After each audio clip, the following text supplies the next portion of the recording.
Waking up in the inn at the riverside in the pine grove, the dense forest of blue spruces. Yeah, it's just this really small, mysterious elven town hidden in the forest. You're sleeping up in the rafters as you were before. However, you're doing a long rest and you have a point of exhaustion. So you're sleeping there for 4 days actually. Kind of just briefly explain the passage of these 4 days. You know, it's actually a very quiet environment. Really not any activity at all going on for the majority of these days. You know, you wake up every day in the inn, you sleep in the rafters, and Knights of the Word are there. And essentially, actually, on the second day, we can have this be the recap. Because on the morning of the second day, after a quiet day, actually one of the Knights of the Word who, you know, you've just been chatting with yesterday, and the kind of freed prisoners who also make their rest at the inn. And, you know, you just tend to your wounds. You're quite shaken and tired from your encounter the other day. So that morning, Par, the knight who you met the other day, will wake you up. He would rather call up to you. So. And he'll just say like,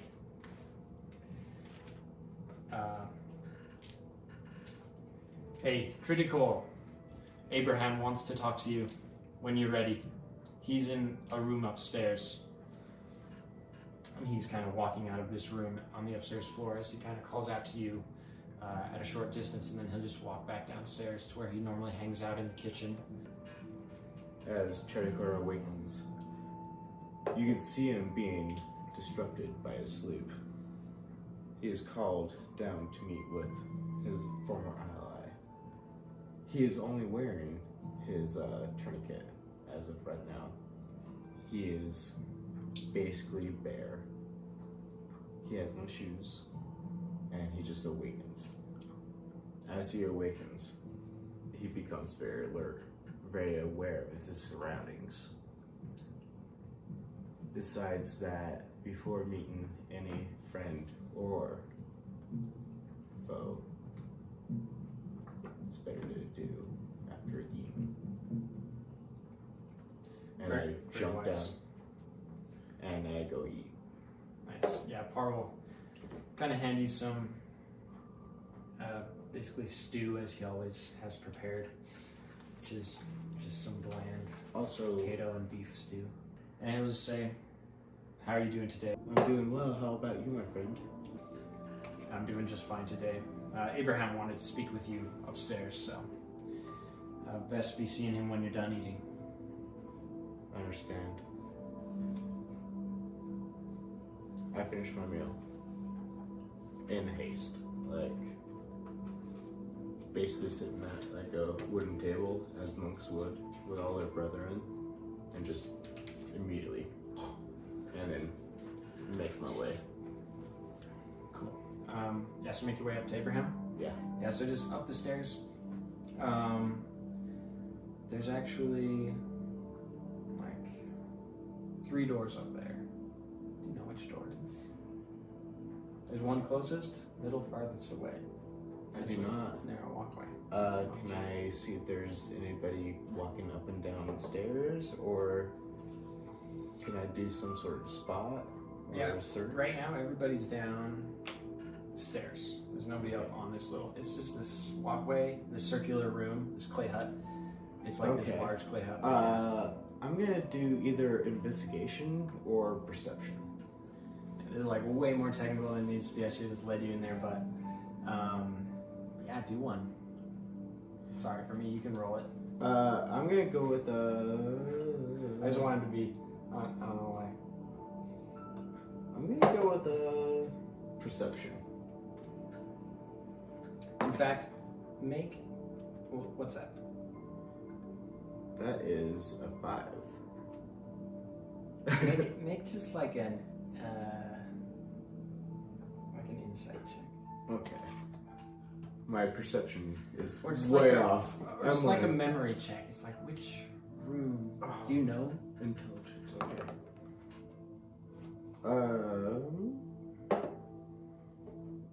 That is a 10. So you're not sure which room Abraham rests in. You're pretty sure it's not the third one down.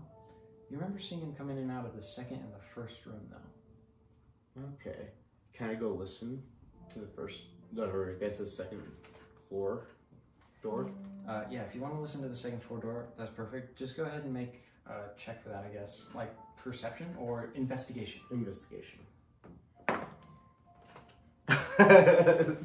I think that might actually be perception would be more appropriate. Either way, it doesn't matter. You can't hear shit. Yeah. Thick wooden doors are just like, I don't know, he might be in one of these. I find him right now. You open the door. You're opening the second door? Yeah. That's Core's room. He's in there, and there's another Knight of the Word talking to him. He's like at this desk. He's wearing his like suit of armor as usual. His helmet's off though. He's got this, gruffy like blonde and red beard. It's got kind of long curly locks, and he's kind of this flamboyant Scottish man. When he sees you enter, he's like, Tredicor, come over here. Get out of the way then. And the other guy shuffles out of the room. The other knight. I walk sternly and chest up. And I just push anybody out of my way as I come to the center. Okay. And I remain silent. Yeah, he just kind of runs around behind you, kind of shuffling behind, and then there's a chair there. Are you going to sit in the chair where the other guy's sitting? The other guy, Abraham's like behind kind of a little desk, like a little table, almost like a boss. He's just kind of chilling out at this other chair. And there's a chair in front. Actually wait until he asks me to sit. Lovely. Yeah, he definitely will. He'll just kind of gesture and be like, have a seat then, lad. Very good to see you. I sit down. I've been meaning to talk to you about a lot of things that have happened. Can you tell me anything you know about that encounter, if you remember, with that vicious black flame we fought in the caverns with the help of these adventurers? Down in the goblin chambers? Yeah, was a fright. That is the last time I saw you, man. Alright. Besides yesterday. Yes.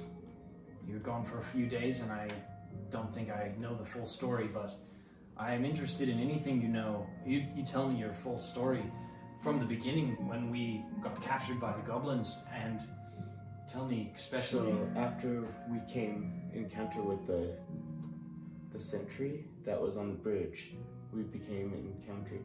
This is like right when I ran from, and I did my dashing and put in the mushrooms.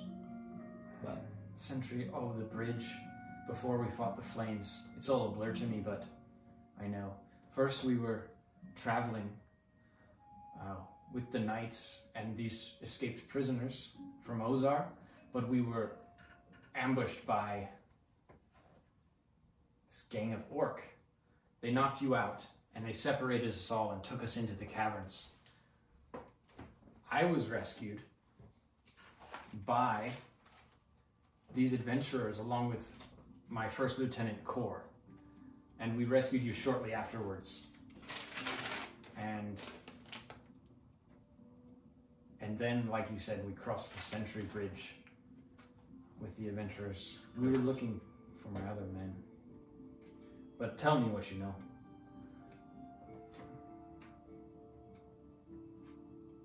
I know two things. That we must not venture back into the burning forest. And that we actually have to... We have to...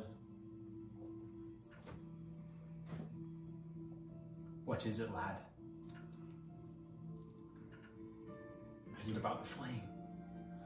The flame has caused some nightmares within me. I can't quite recall what happened. I don't even know what is true or what is false, what is dream, what is day. Boy, I fear much has happened to you. I fear it is all my fault for bringing you out here. Well, you know, my quest was, once and for all, to find knowledge and to experience the world. Pray to the word you don't find the wrong sort.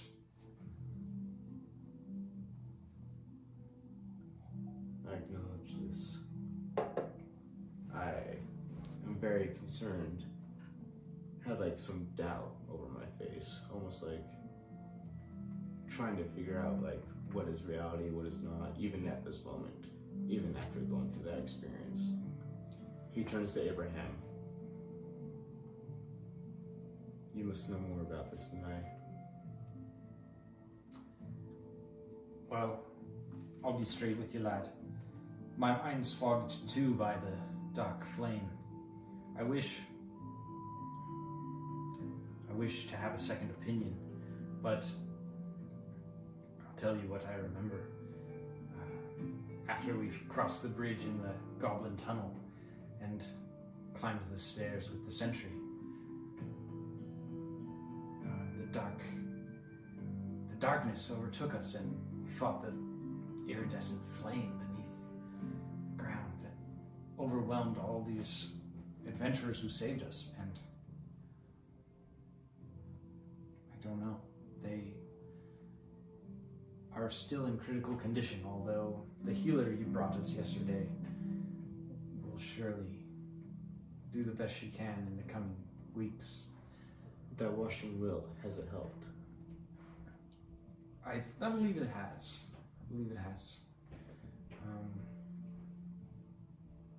But really, my concern is with the nature of that black flame that we fought against.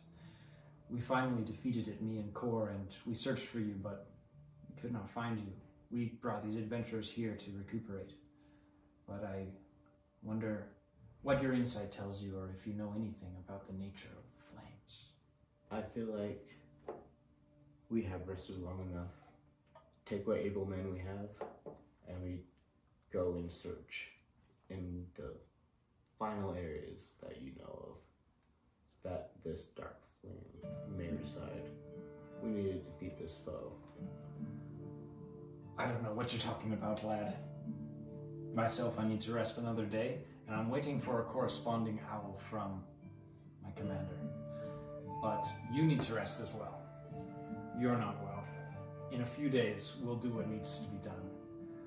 And that may be waiting, or that may be journeying home. But we're not going after this flame right now. So be careful. Be careful out there. Keep your head down for a few days. I don't know what happened to that accent. I became Russian. Be careful for a few days. Keep your head down, laddie. That's closer. That was closer. That's closer to Abraham, yeah. Scottish, not Russian. So we got lost. And I lost almost everybody that I had become friends with. But yeah, you woke up and then you left. You fought some dogs, and then you went outside to the woods, and you found Glafforin. Glafforin found you. Orin, yeah. And you guys watched the orc run by. Yeah. Then you guys went to the tree, the elder wood, and then you heard the elder wood speak to Glafforin. And then you guys were going to the burning wood. You made your rest a couple times. You rested at this goblin camp where you befriended some goblins, and then you rested in the pine grove where you are currently. And then you adventured into the burning wood, which is off your map. And then it's over here. And then you fought, these ash zombies. You coughed up a lung, and it was this horrible, fiery, ashy environment. You went back home though, and you found your washing wilt. So you accomplished that quest actually, and I have something for that. Locate the washing wilt. That's your quest. It's actually a completed quest though, and now you've slept for 2 days. In the inn. However, to complete your long rest, you're sleeping for 2 more days. Okay. So essentially, 2 more days pass. Not a lot of extraordinary events. You hang out in the inn. There's all the knights to talk to. There's the escaped prisoners. There's like 10 of those. 2 of which, one is an elf, one is a furbog, like a big giant human. with elven ears. He's kind of a barbarian sort. He's very muscular and wild. And then these other, however, they're all malnourished and scrawny. And the other 8 are just like humans. Very malnourished and very weak. One of which is Kelton, who you hired and paid. And his word led you to the Wilt. Mm-hmm. And you completed that quest. So basically that's my picture of the recap. Okay. And Abraham will actually come to you on the 4th day, kind of in midday, really, and say, all right, Tredicor, I can finally finish, I can tell you our plans. I've received an owl from my commander, and the plan is for us to get out of here. So I've ordered the troops to be ready to leave tomorrow by midday. And we'll make our way back to Iron Haven, and then we'll fly back to Farlieong, and you'll be safe again, and you can rest off anything that has befallen you. You can return to your monk families.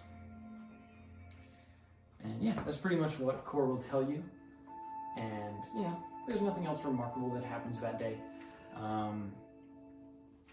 So save you wanting to do anything else. You're going to awaken on the 5th day, fully rested. Core says,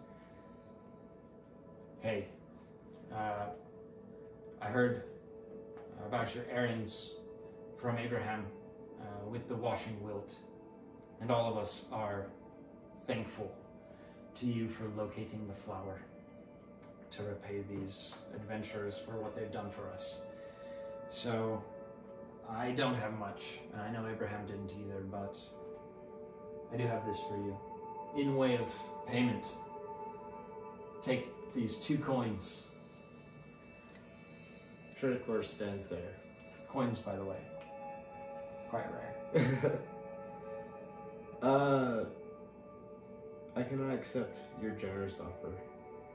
It's like 20 gold. It is 20 2 gold. gold's the equivalent of 20 gold in a regular campaign. Okay. I hesitantly put my hands up. Seriously. We'll be fine. I've got a bit more gold to journey home with and keep everyone safe. But we're doing what we can. We are very grateful to these adventurers who are in grave condition, and anything you do for them is much appreciated. We feel, at least I feel,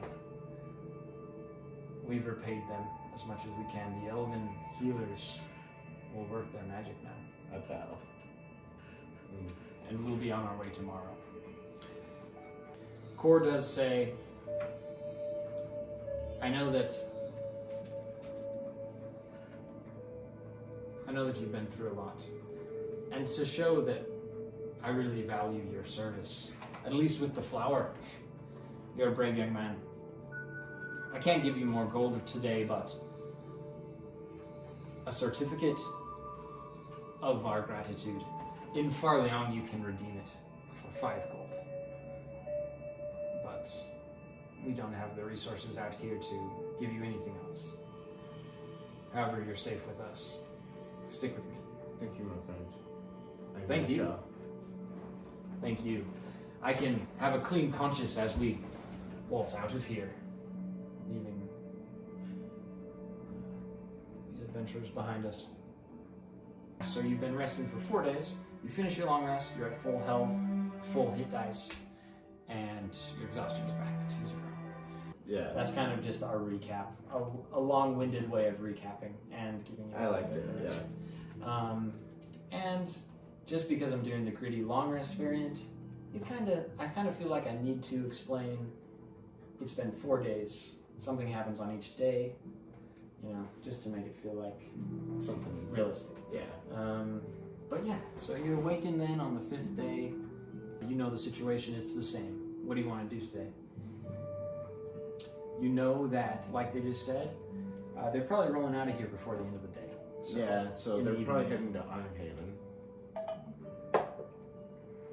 And you haven't seen Glofforin. He does keep to himself, and you don't think he actually sleeps in a bed in the inn. He sleeps in the woods, you assume, because He's never in. You never really see him in here. Actually, let's go look for Orin. Or Orin. Okay, so as you hop down, do you want to, you probably eat some food and then go look for him. And then, yeah, so as you hop out of the inn, basically, yeah, the food's here is free, so you've got all your rations and stuff still, which are, you know, they keep.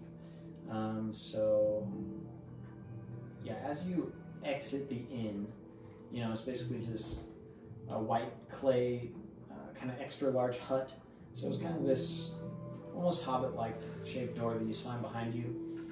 And now you're out in the woods. There's this kind of small cart trail that runs along across this stone bridge, dense in this wooded pine spruce forest called the Pine Grove. So the huts themselves of this small town are almost obscured entirely behind these blue spruce, these dense pines that are just everywhere around. But there's a small road that runs along, and you know, you hear the trickling stream of this lost river that runs alongside you.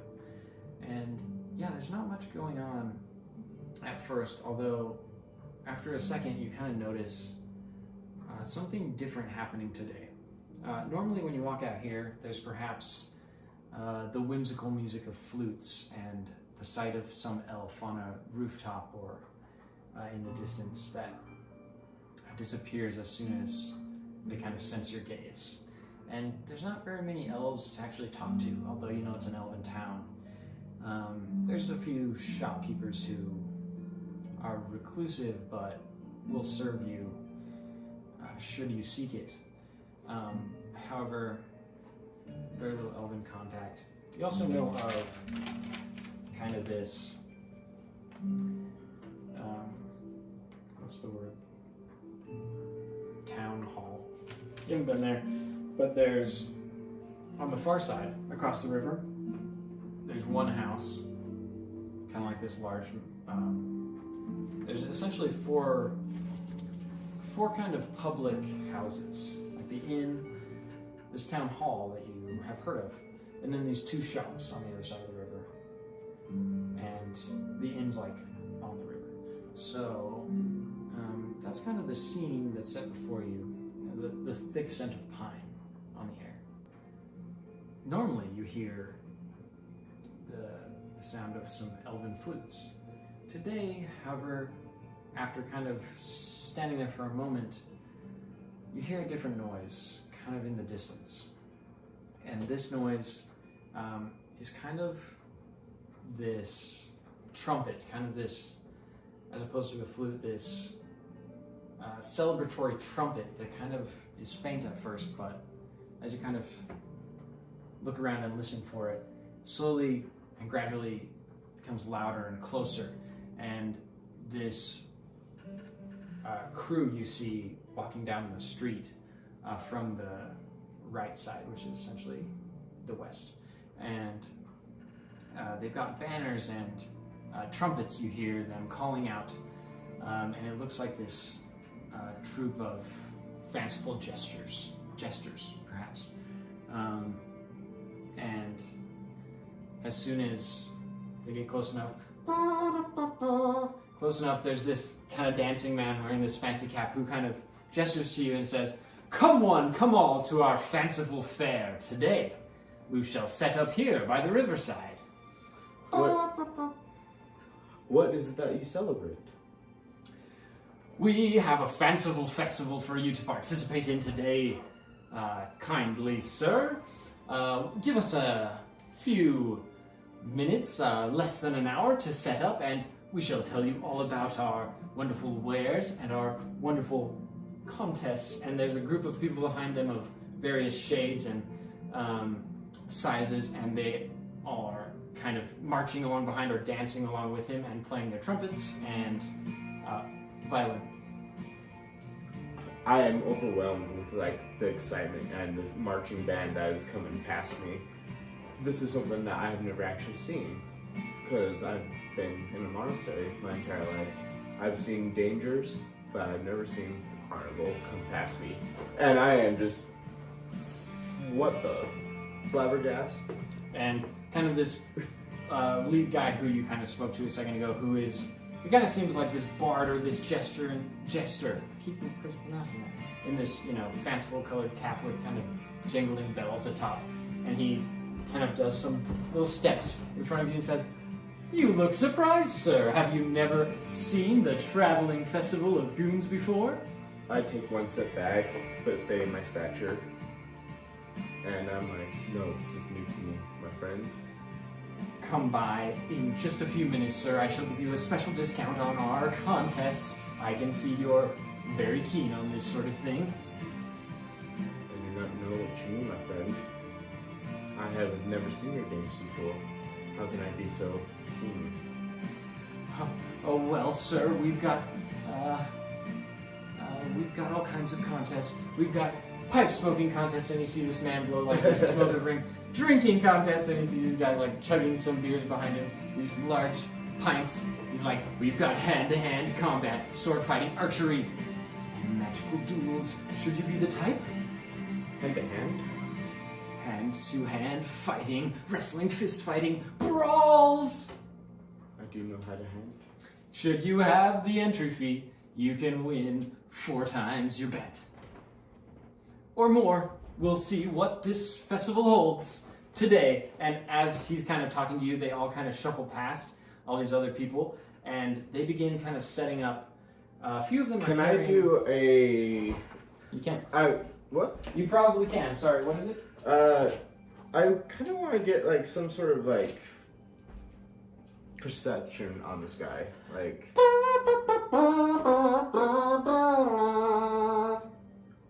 Roll it. Hey Google, Next. stop. Well, no matter what. 20. Yeah, so a little bit distracted by this trumpet right in your face, this blaring guy.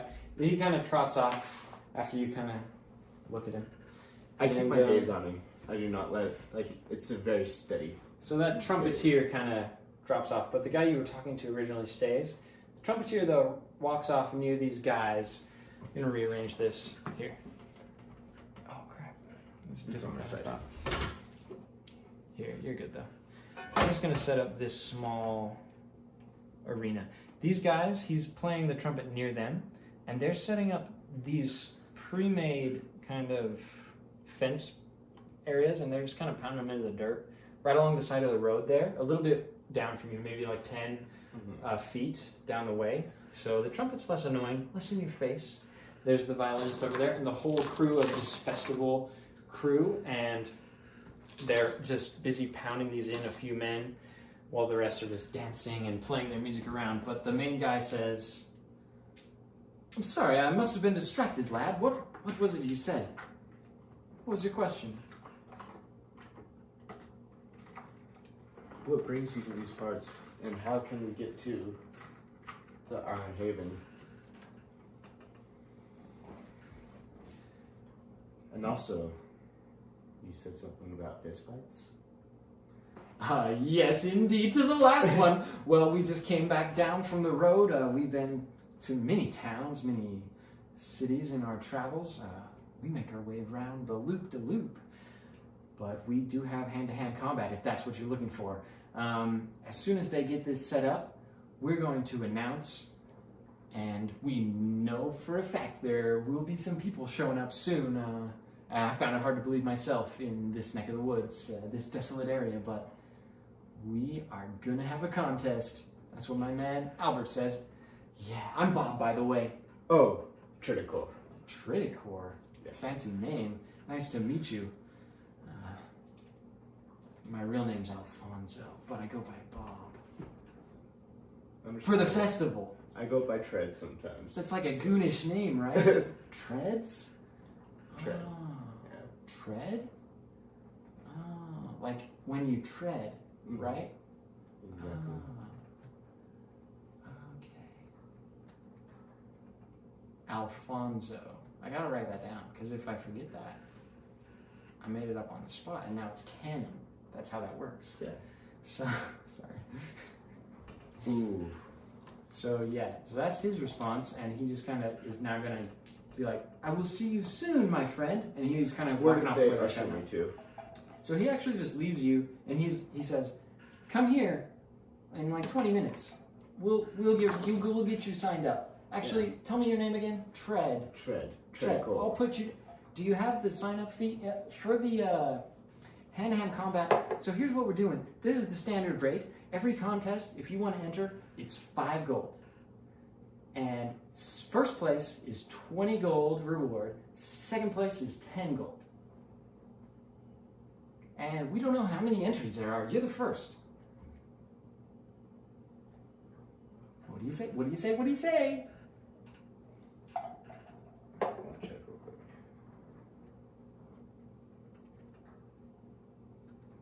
Okay. Alright.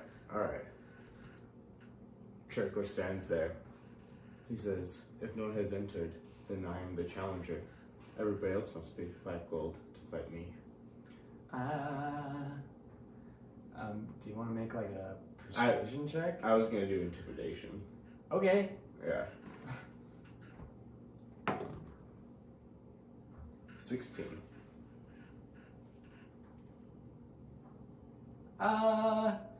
Well, typically we have all our guests pay 5 gold to pay for the prize money. But you make a hard bargain. That makes a lot of sense. You know what? I gotta get my clipboard anyway. Well, you meet me over here at the field in 5 minutes, okay? And I'll sign you up. I'll be there. And he just kind of runs away. And you're still kind of by the riverside, 10 feet down, kind of on this little dirt path, this wagon trail in the pine grove. They're setting up on the side of the road here, kind of on the far side of the town. And there's shops over that way. Back across the bridge, there's the one town hall. And, there's no sign of really any other life out there except for these traveling goons. So... Well, I feel like the best thing to do right now is to actually enter this contest and see how the crowd reacts to us. And also, I feel like if we're in the arena right now, it draws most of the attention to the arena. Then we can go check out the actual main problem. Okay. Sorry, I got confused on your plan, but I feel like that's okay. Yeah, you want to enter in the fight, so... Yeah, you can do anything you want right now. He's like, come over here soon and I'll sign you up. So that's like your immediate kind of initiative, but you've got like 5 minutes. He's like, not for a minute. So if you want to do anything else real quick, you can do that. You could, do whatever you want. You can try to find Glofforin if that's what you still want to do too. Well, I kind of got suckered into this fight. Do I see Glofforin anymore? No, you don't see any other life forms except for these goons. But if you want to make like a kind of perception check, you can. Yeah, I think I would. Just to like kind of focus intently and see around you, because you know Glofforin hides in the trees or something. That's a 12. That's 12. So yeah, as you look around, you don't notice any other life forms distinctly. However, you do see, save one, you do see an elf in the distance on a rooftop playing a flute, but you can't hear the flute. You can only hear the trumpets. But as you do this, and the trumpets are kind of overwhelming this area, you do see a few other elves kind of come out of their little huts, hidden amongst the trees, and they're kind of checking out to see what's going on with the trumpets. They're like, what's that? And you see like this one like child run out from where this mom is kind of looking out, and she's like, but they're kind of in the distance, you can't hear them. Can I dash towards them? To at least, because I have 15 minutes. And you definitely can. I think these in particular are quite a ways away, maybe like 40 feet. There's a few other huts, and there's a few other elves who are actually checking out the scene, and a few of them start walking towards where they're setting up the arena. But you can dash over there. Well, since they're heading over there, I am getting the idea that... So specifically the mom and the baby are still at their house, sorry. Yeah.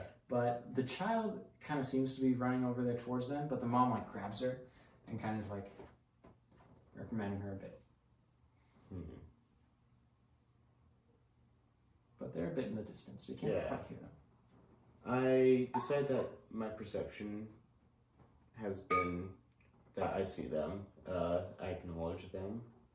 But I don't actually go investigate them any further. I feel like they will come to me after this fight. Okay. Yeah, anything else you want to do before you go sign up? Because they... Yeah, sorry. No. No. Okay. Yeah, so just kind of rest in by the riverside for a few minutes. Although you are fully rested. Just chilling. As you're kind of looking for Glaforian in the trees, you're like, where's he at?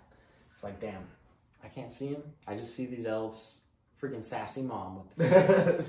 And then kind of you feel this hand on your shoulder. And as you turn, you see Glaforian standing next to you. He's so sneaky. What the fuck? He's like, Tredicor, I have something for you. Oh, you're excited. Yes. Because I owed it to you. But it's in my bag. I have to find it. I swear I put it right here.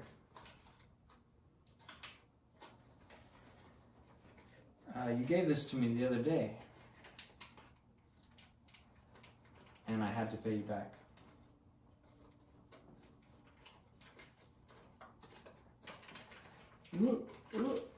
This is the worst. This is the worst campaign ever. This is one of the things I made. Spoiling the surprise a little bit, though.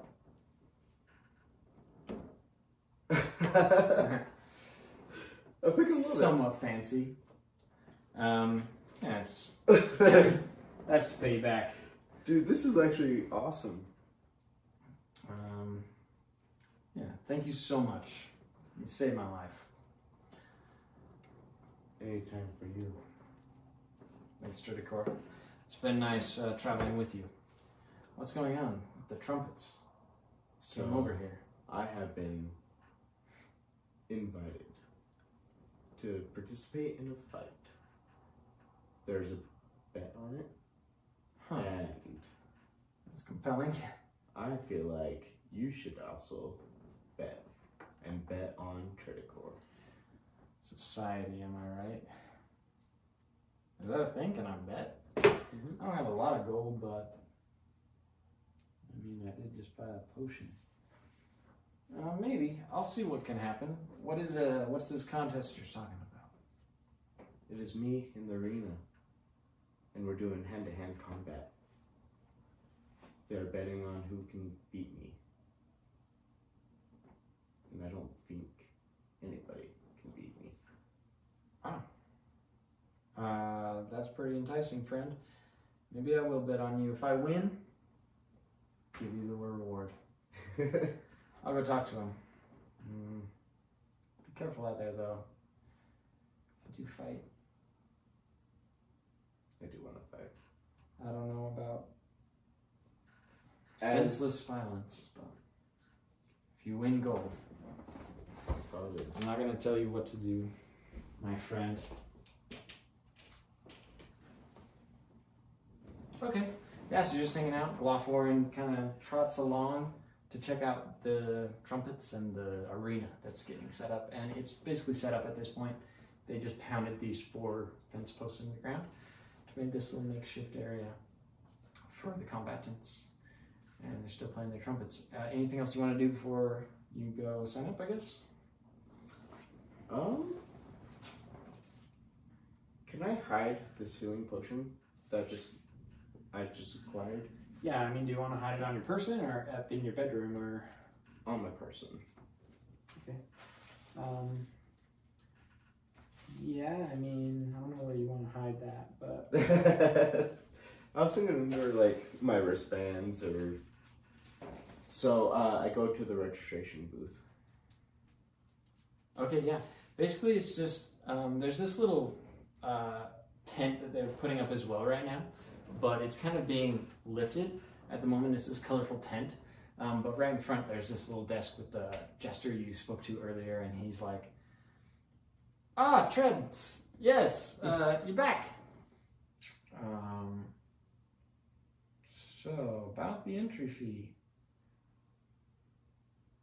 Stern look. I don't move at all. I just like Okay, Treds, right?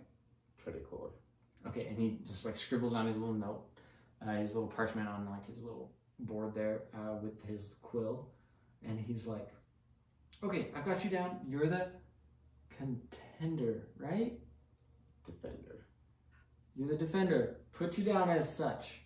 Okay, we'll start soon, so just hang tight until then. We're getting a few more contestants maybe for a few minutes, and then we'll get started with a few of these contests. Actually, hand-to-hand combat might be about an hour out. Until then, enjoy the drinking and pipe smoking. And he kind of gestures around. There's another kind of canopy being lifted up on the opposite side of the And I bow. area.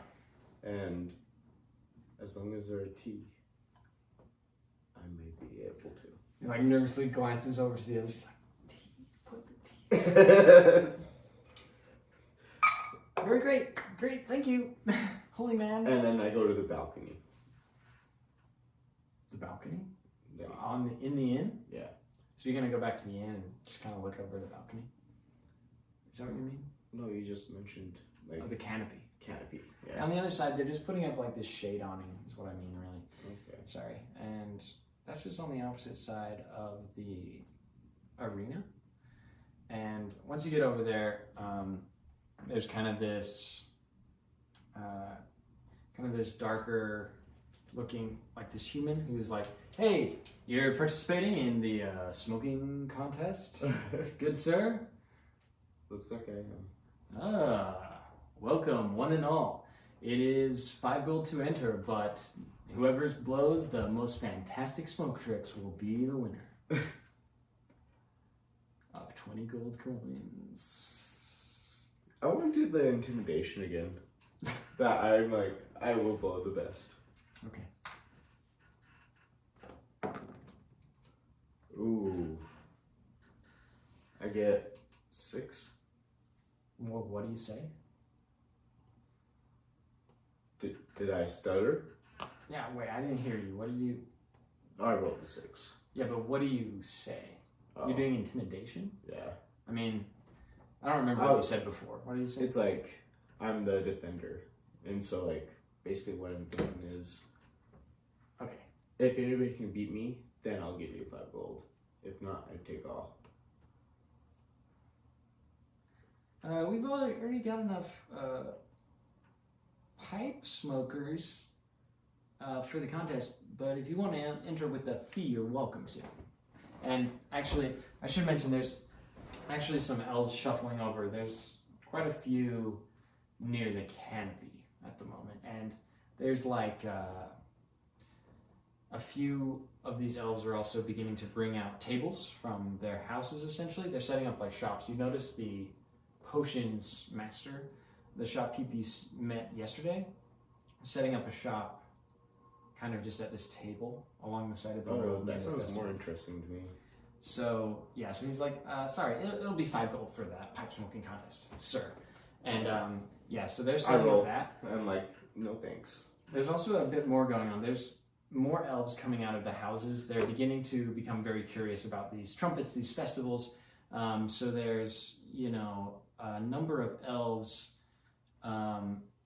who are, you know, mostly fair-skinned, white-haired, shuffling over men and women, and as you saw before, a child or two actually following this mom, and they're all kind of checking out to see what is at the contest and these smoking. There's a few people beginning to smoke pipes and just blow smoke rings and swirling effects that you can see around you near the arena, and other merchants setting up shop along the side of the road right next to this arena that's being set up, and there's the horns and everything.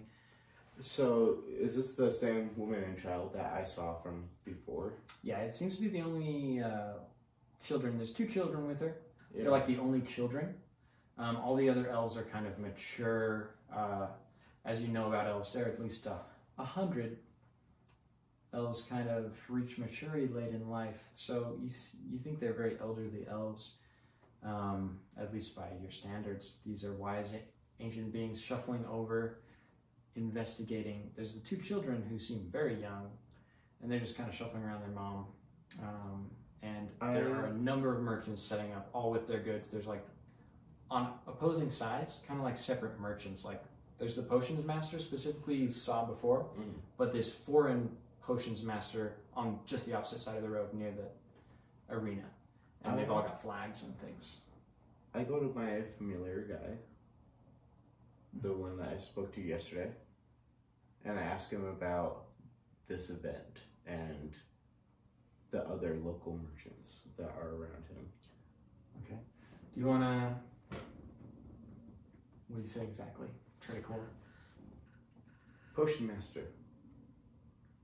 This is my first time to a very crowded and definitely populated place. I noticed that there are multiple vendors here, many of which I am unfamiliar with. Do you have any knowledge on them? Actually, make for me a persuasion check.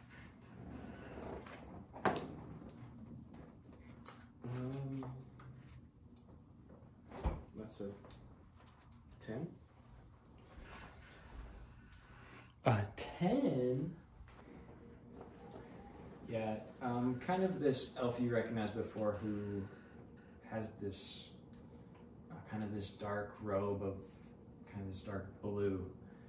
Today he's kind of got his hood over his head. You kind of barely recognize him, but you recognize his pointy nose and his pointy chin and his very prominent cheekbones and his kind of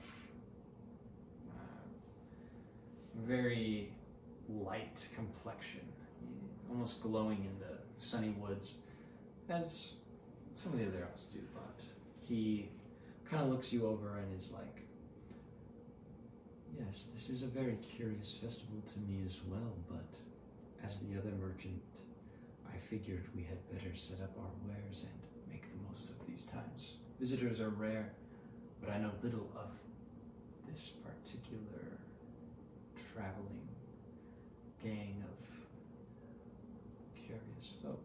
Do you know of them? I know nothing. I'm only curious.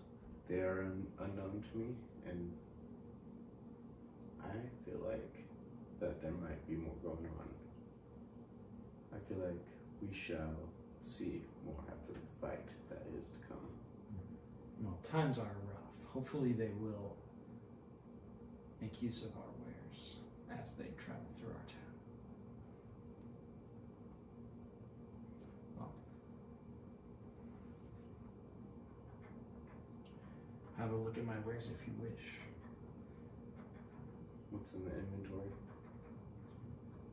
What are you looking for? I'm still setting up my table, but I have brought all my potions and a couple of robes and scrolls of magical words. I want to see if there's anything that may help me, maybe just physically or magically, through my fist. To As in empower a your potion of fist. strength I may have something or for you, dexterity. sir. I'm not sure if this is what you meant, but a potion to imbue you with the strength of a giant.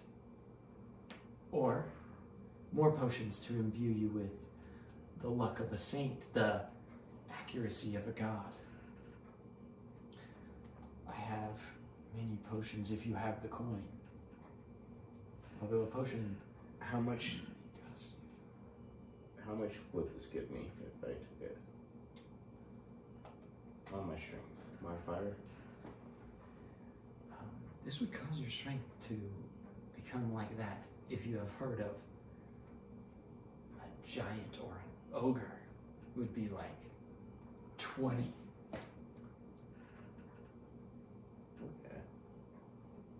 Okay. Do you have 4 coins? Oh, you will perform like a god in this festival if these are your plans. And I wish you the best with that. Thank you very much. Thank you, Potion Master. Thank you. As I walk away from the booth, I head towards the arena, ready to defend myself. As I do, I actually do take this guy. Okay, and as you kind of turn around, you notice that behind you, the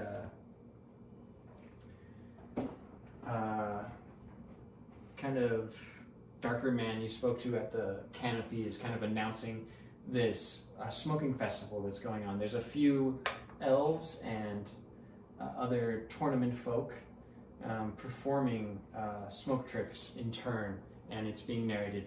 Oh, a smoke ring there traveling through another smoke ring. What have our contestants got? What do they have in store for us today?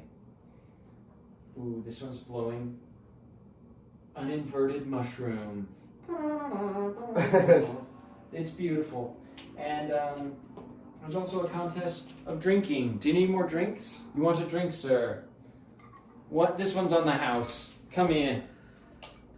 You know, while you're at the potion shop, you know, you got a chance to look at some of these other potions if you feel like it. Although you already bought one, but you can appreciate some of these. Let's put them on display. Boom. And you can get this one for 5 gold. This one for 10. Yep, that's this one is 45 gold. Oh, but you don't shit. know what you're gonna get. It's actually magic items. Magic items are expensive. potion of mage armor. Mage armor. Magic How often do you get that, Is that right? I'm confused. I could have sworn. ladies? I think some of them are 75 gold. Some are like 50 gold. I don't know. It doesn't make sense to me right now. Cut this part of the video out. I kind of liked it. I was selling the potion. Just whatever I said. Whatever Kyle said was good. Here's the deal. So I don't need freezing. Do you even have any money left, bro? Yeah, I do. How much money do you have left? Quite a bit, actually. Let's see. Oh yeah, because you didn't enter the contest. Yeah. We're using money. I have 9 gold. Yeah, looks like it.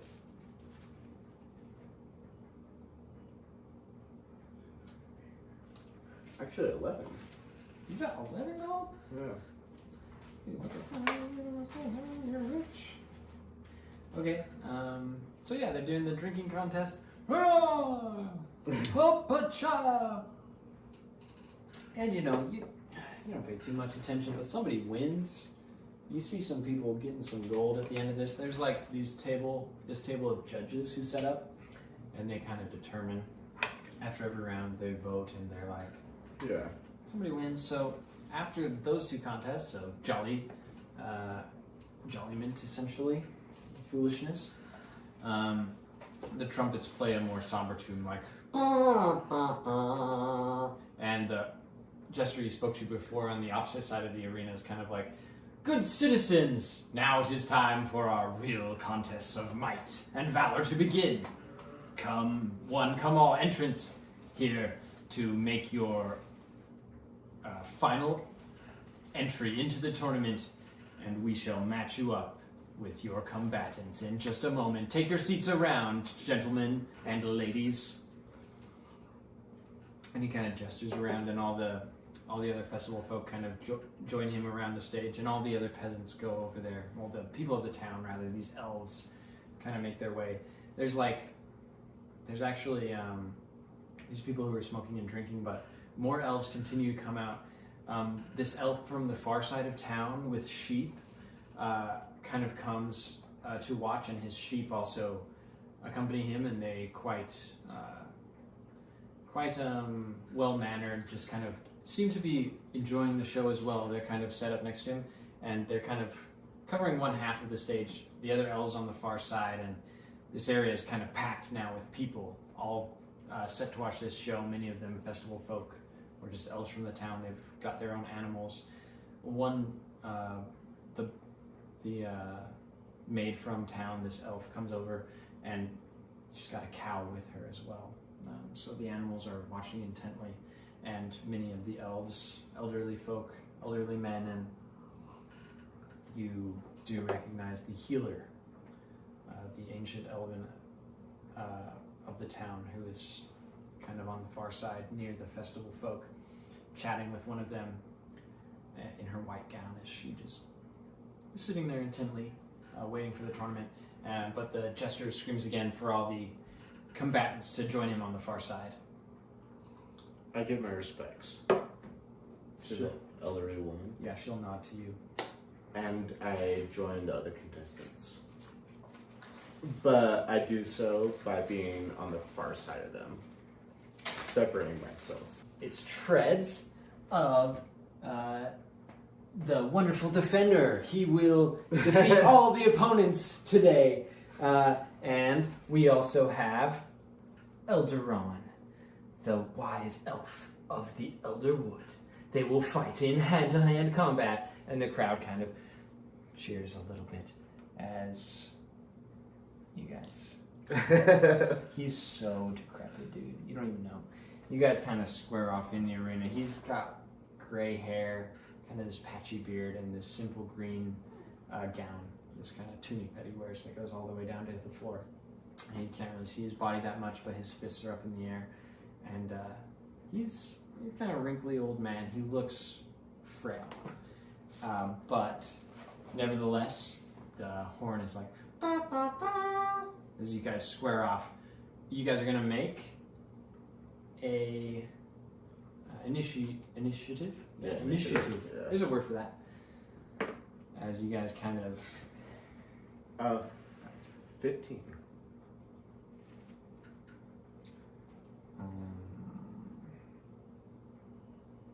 Okay, so you basically get the first move. So in this duel, what are you going to do first? We fist up, and I do a quick slide with my foot, just to bring him down to the ground. Because I don't know what he's actually made of.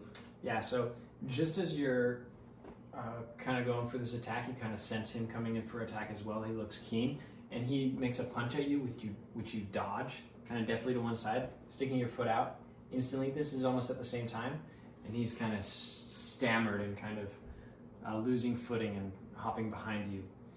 Roll your attack now. Are you going to attack now that you've tripped him? Yeah, I'm going to use my martial arts, and since he's on the ground, I'm going to do just a quick jab. And He's kind of stammering, but I wouldn't say he's fallen down. But you can still jab him. I would like to jab him, like, in this area, just to push him straight down to the ground. You know, just to... Yeah, he's definitely off balance, off culture there as you go for that, so... I'm going to roll the hit. I hit. Wait, what is it? 18. Okay, cool. Yeah, so roll damage.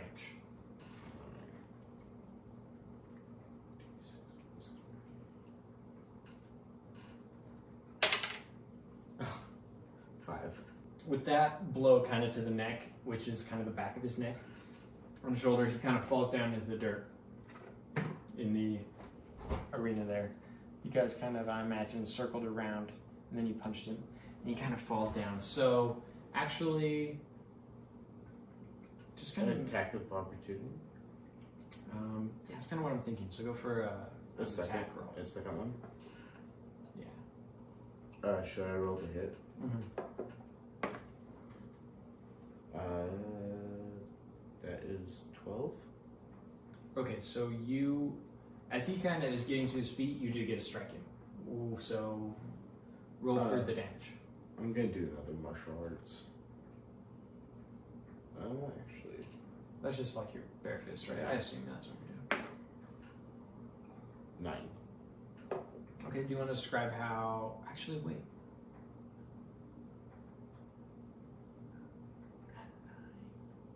So actually what happens is...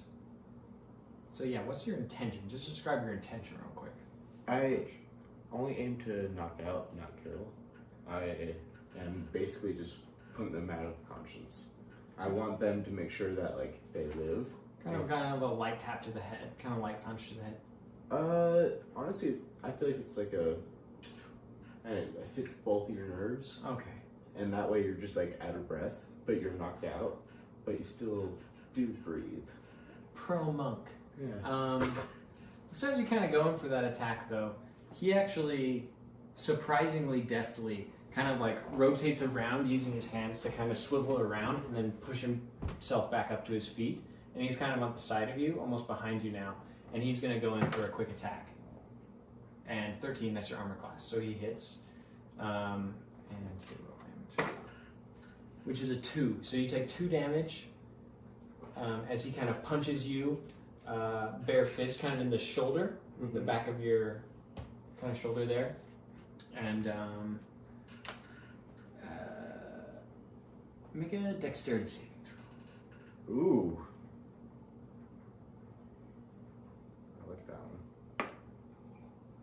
I don't like that though. I rolled a 5. As he kind of punches you, you're kind of off balance because you just missed, and he quickly swivels and punches you, and you kind of fall over now, kind of scrambling, almost like falling completely down. You're on your hands and knees, kind of scrambling. So what is going to happen? He'll take an attack of opportunity and roll for another save, dex save. Natural 20. Yeah, so he misses, and you are kind of able to make another kind of counter move where you gain the upper hand. So do you want to describe that? So as I'm like losing my balance, I'm falling over. I notice that he is aiming for a punch. I grab his arm and I grab him by the throat, throw him back on the ground, and now I'm on top. So make the attack though. The attack. Okay. To hit. 19. Okay, and make the damage. There we go. 6. Okay, so describe it again. Sorry, I lost it. How do you hit him for sure? What do you do with him? You throw him on the ground? So as he's coming for me, I manage to evade it, grab him by the throat, throw him down the ground, and then do a quick jab right into his throat. And as you kind of hit him, he kind of gives out this desperate grasp, like, oh, okay, I give, you win. And he just kind of taps both sides of the ground, like defeated, and the trumpet kind of sounds like, the winner of our first tournament round is Tredicor, the defender. He shall move on again to the next round. And at this point, you level up to level 2. Anyway, the festival, they're just like, whoa, that was a quick fight. We've got another contestant out here for you today. Okay, I just leveled up, so. It's this other robed, pale human. He's a bit older than you as well. He's kind of balding, but he looks a bit stronger and meaner than the last guy you fought, for sure. So, he announces, and on this side of the ring, our defender, and on the other side, Francis Ferdinand. No correlation with the artist, right? From the deserts of yore. He has promised to skin anyone who defeats him in this contest. We'll see what becomes of our defender, Tredicor. And the crowd's like, woo. You catch the healer's eye who's like, be careful, Tredicor.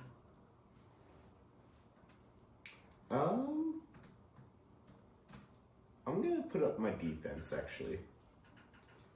So I'm gonna do actually my martial art unarmored defense, and so I have a 1d6 plus 3 protection. So like whatever it's to hit, I can block it. Wait, what is that? Let's see. I'll pull it up. What's the ability called? Martial arts unarmored defense. Oh, different one. Oh. Let's see. I might be using it wrong. Okay, yeah.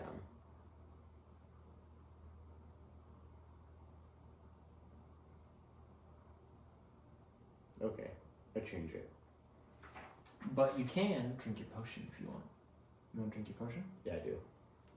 Okay. So kind of, you can do that stealthily if you want. You want to try to hide it, or you just kind of drink that out in the open. You're in the arena. I'm gonna use my movement just to do this. Pull it straight out of my little sleeve right there, my cuff. Oh, yeah. And I'll allow it. That's where you had it. Yeah. And then you drink that, and then, yeah. And then I kind of do like this weird like cheer in the audience as I kind of just stealthily drop it. You definitely notice the healer like give you a nod of approval, and yeah, you used that. So I'll take that, and then just for chuckles and giggles, give me a like a stealth check.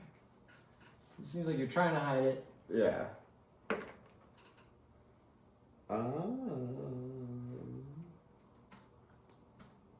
16. Cool. So yeah, as far as you know, nobody saw you drink that. Except for, it kind of seems like maybe the healing elder did, but He's the one that sold it to me? well, no, the Oh. elder healer, the girl who Yeah. healed the elder elf with the washing wilt, Oh, yes. that old lady. So she, she gave you that kind of nod of approval. I'm not sure if she saw you, but she's got like this twinkle in her eye. It seems like she knows everything in a sense, but you're not too concerned with it. Temporary. My strength modifier goes to what? I think it's a full 20. So is the potion of strength? Your strength will become 20. So what's the modifier? I think that's That's a plus good question. 5. Yep, that's correct. Alright. So yes, and as part of martial arts, it specifies you may use your dexterity instead Or of my strength. strength, yeah. So but you can now use my your strength is higher. So Yeah, so you use strength, assumedly, for this contest. However, yes, this Francis Ferdinand, this kind of fair-skinned festival contestant who's wearing kind of a colorful tunic, kind of approaches you, and you guys kind of stand off against each other for a moment as the announcer finishes speaking, and you guys square up. I don't turn around. I'm just still like facing my own corner. You don't acknowledge him, you just kind of keep engaging with the crowd there. Not even really engaging. More like being in tune. And so like I don't face him. I'm actually just kind of like eyes closed, listening. I take in everything. So I hear the crowd. I like it. And I'm like breathing. And I just am hearing everything around me. Here's what I'm going to say. As you're turned away, just focusing on the chi and the movements around you, maybe even just kind of closing your eyes. You're not facing your opponent. But the announcer finishes saying, "And fight!" The other guy kind of hesitantly kind of gets closer to you, but make a perception check.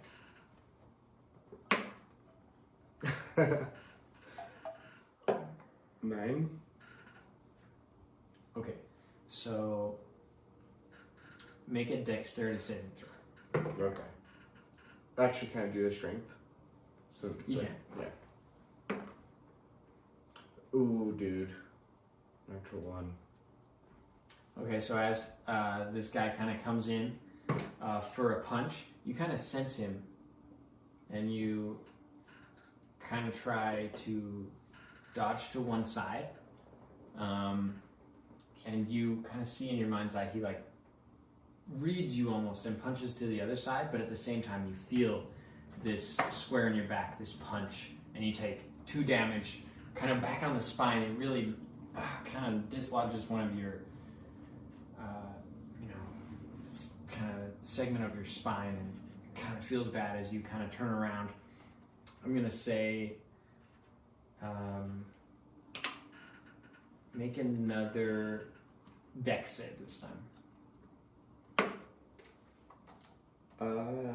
16. Wait. And did you add your modifier before? Yeah, just barely. Okay, cool. Yeah, so you kind of shake it off, turning around to square up, and you can go for your attack. You can describe it and roll. So, I am on the ground now, correct? If you want, he punched you and you kind of got dislodged, so that it's whatever. Okay.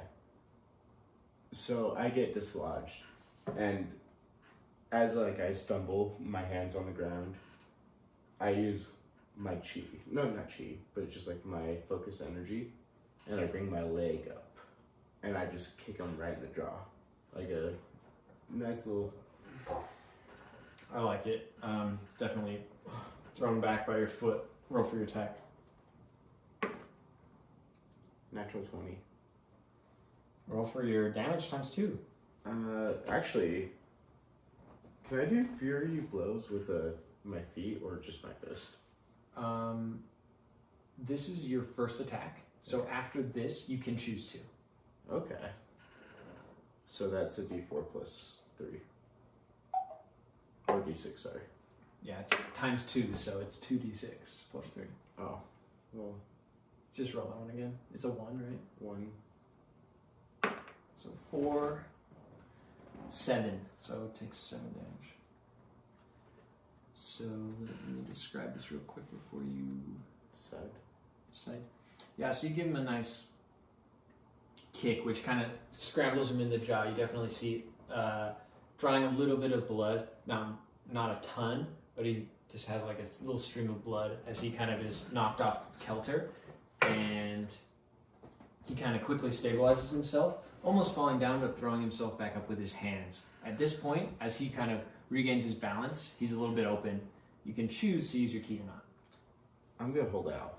Okay, so he'll go in for another attack real quick as he regains balance, and it's a natural 20, striking you for 6 damage.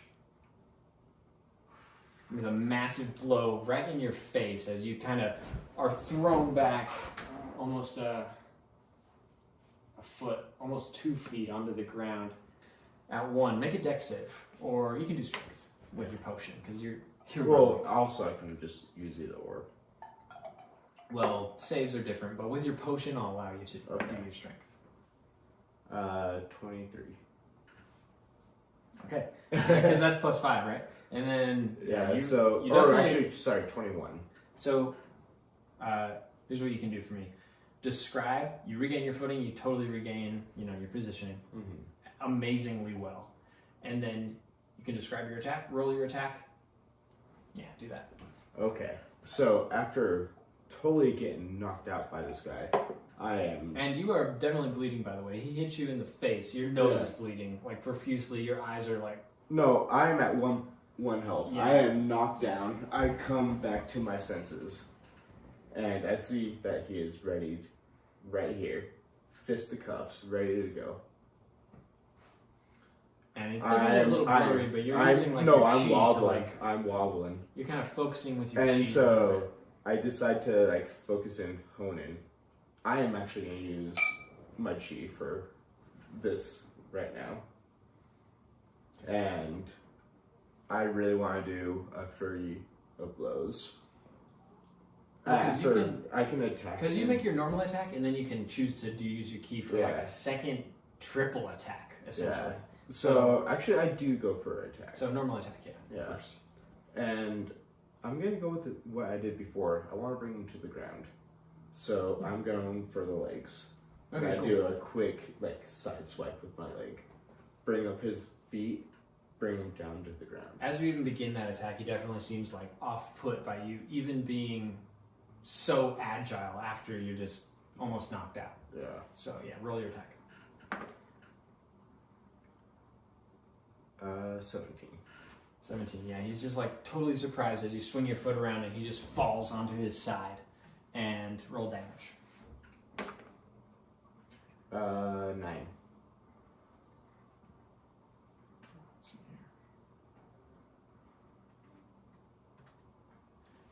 here. Yeah, as he falls onto his side, you almost hear like this crack from his shoulders. He's just like, he cries out in pain. Ah! Oh! And he's just like,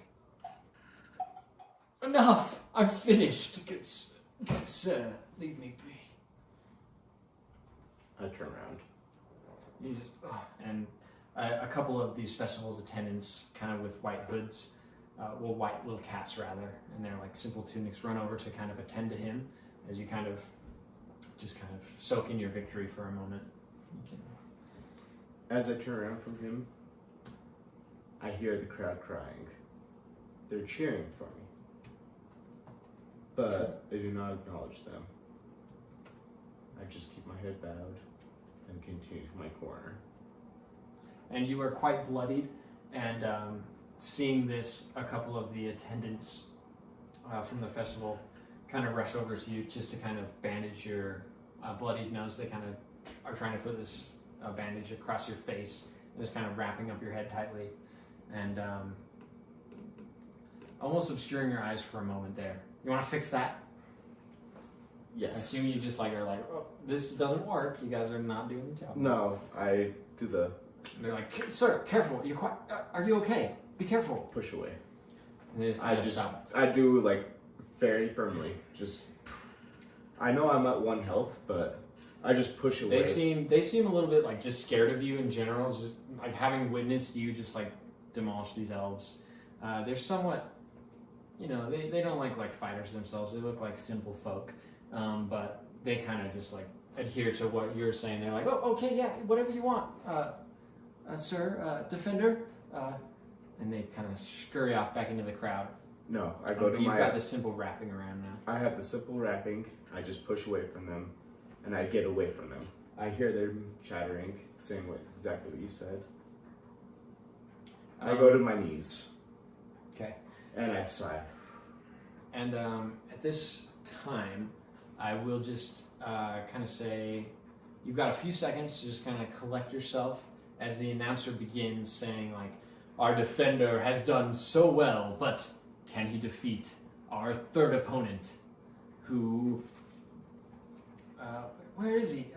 Guys. Is it right here? And then, The knight? do you want to, no, that's the announcer guy. I don't know. Anyway, do you want to use a potion or anything? I'm going to give you, as they kind of wrap you up, I'll give you 1 temporary hit point. Temp. It's a temporary hit point for this battle, so you know you're kind of wrapped up, but you're still bleeding a lot from your face. Actually, what I think I might do. Can I pull from my other cuffling? Yeah, your other potion. Yeah, you've got all those on you. And I pull this out.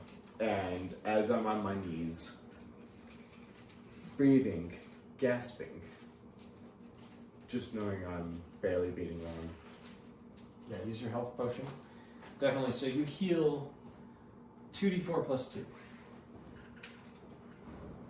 Do you have another d4?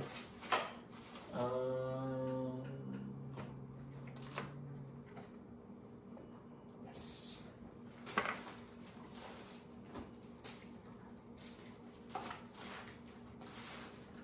Alright. I am healed up. Nice. How much do you heal? Well, I got 9, but my max is 8, so... You defeat the second opponent, and as the third opponent takes the stage, essentially it is this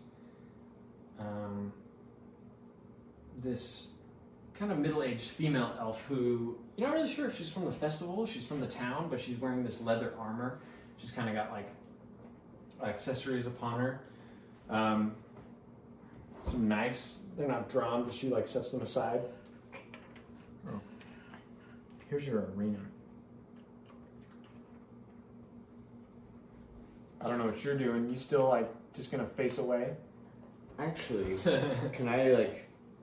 I just like got done with like taking my potion, kneeling, and like I still want to be very zen, and so I turn back, and I just slowly enter, and I stay in the corner.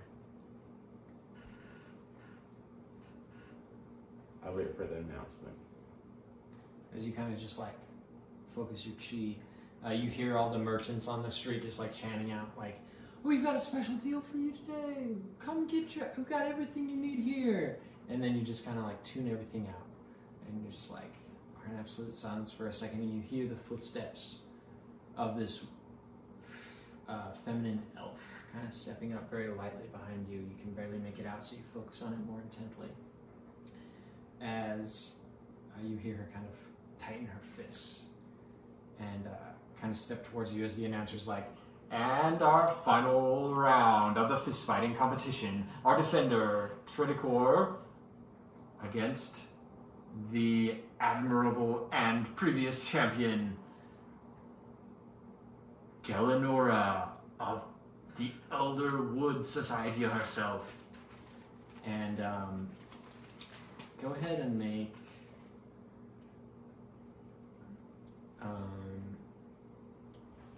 yeah, you can do a strength check, I guess. Okay.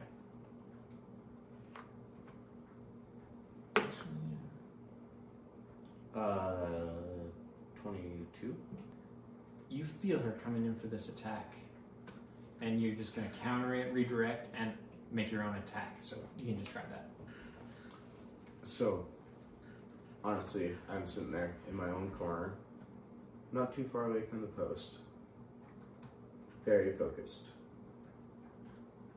I feel Galamora coming towards me, as this creature does. I grab her as she approaches and throw her head straight onto the post. So I just do a complete. Okay. And roll your attack.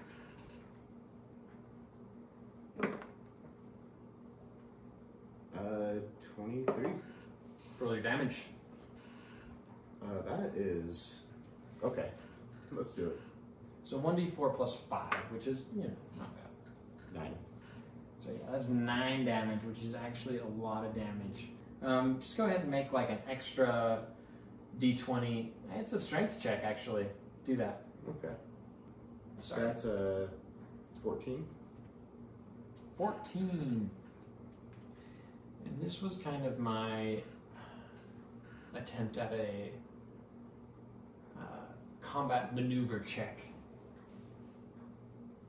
Yeah, so as you kind of bend her arm backwards, it seems to be pretty serious, and she like falls back onto the ground. Her arm definitely seems like very hurt and dislodged and out of place, but she manages to like spin around and turn up onto her feet. Fury blows. Okay, yeah, you can do Fury Blows actually. Like after like I do that and I hear that and see what she's doing, I'm like attacking. So that's 1d4, 2d4 plus 5. Let's see. Because strength modifier. Can I see a d4? Oh yeah.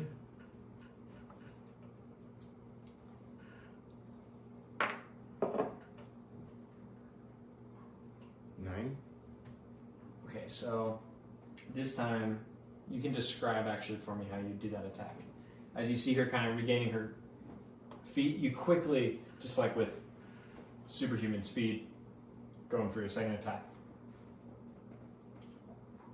I really like my kick move, but this time I just get one foot and knock them in balance, and that way their broken shoulders on one side, their like leg on the other side is like loose, so they're off balance.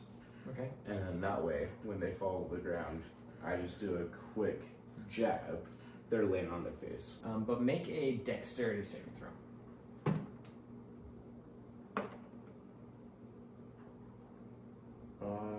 16. Ooh. Okay, so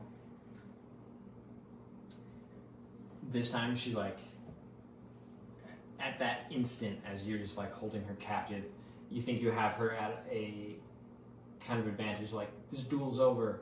You're not incapacitated, but you can't do anything. And she just like makes eye contact with you and sees you, and just like you can almost feel her like reading into your soul and your intentions, and catch this glimmer in her eye. Her eyes are pure blue, and her fair skin. She's this elf with this leather armor, almost caught off guard by this sense of charisma she has, as she manages to like dexterity her way out of you, kind of inverting your attack. And actually make another dexterity save. It could do strength.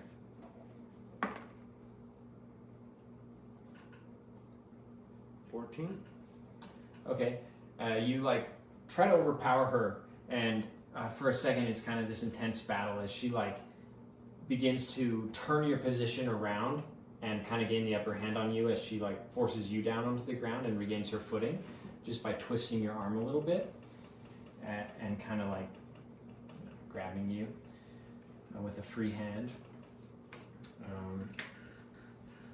She's gonna make an attack as she gains the upper hand here. But 11 doesn't hit your AC, so it's actually going to be your attack. As you guys are kind of struggling, she has you at the advantage for a second, but you can make an attack. It's your action. Does it cost a movement if I pull out a weapon? You guys are just like, you're like holding each other's arms, essentially, right now. Yeah. So if you want to grab a weapon, make a dexterity saving throw, or a dexterity check. Actually, I kind of want to do like a wrestle to where I put her down to the ground and just like, Yeah. kind of like finalize it. Like, Second guessing yourself, you realize grabbing a weapon is cheating. Yeah. So you try to do that, but make a dexterity check as well. yeah. Or a strength check, you can. Ooh. That is 12. Oh, so I have to contest this. Oof. So that succeeds.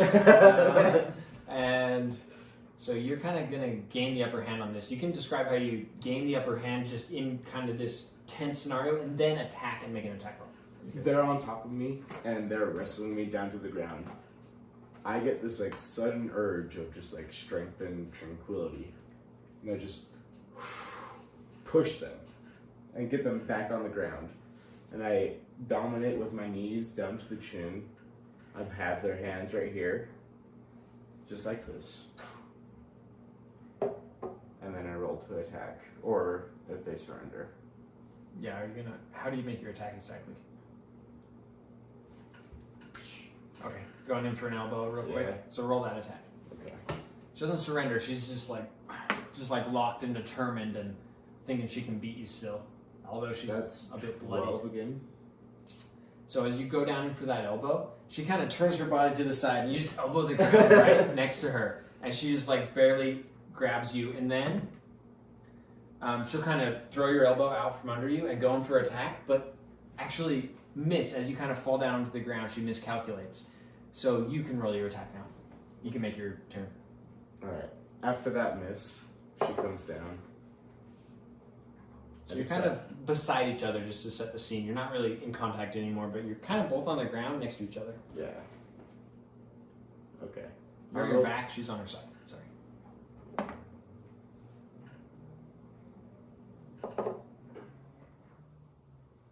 14 to hit. Okay, that'll hit. Okay. So we are both on the ground.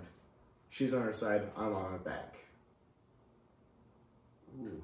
So you can regain position real quick. Because you do attack. You do hit. Actually, I'm gonna use, like, since her one arm is broken, that I did, like, Yeah. mingle. It seems broken, but she was using it a second ago, like, to quite effect. So, but it seems definitely wounded.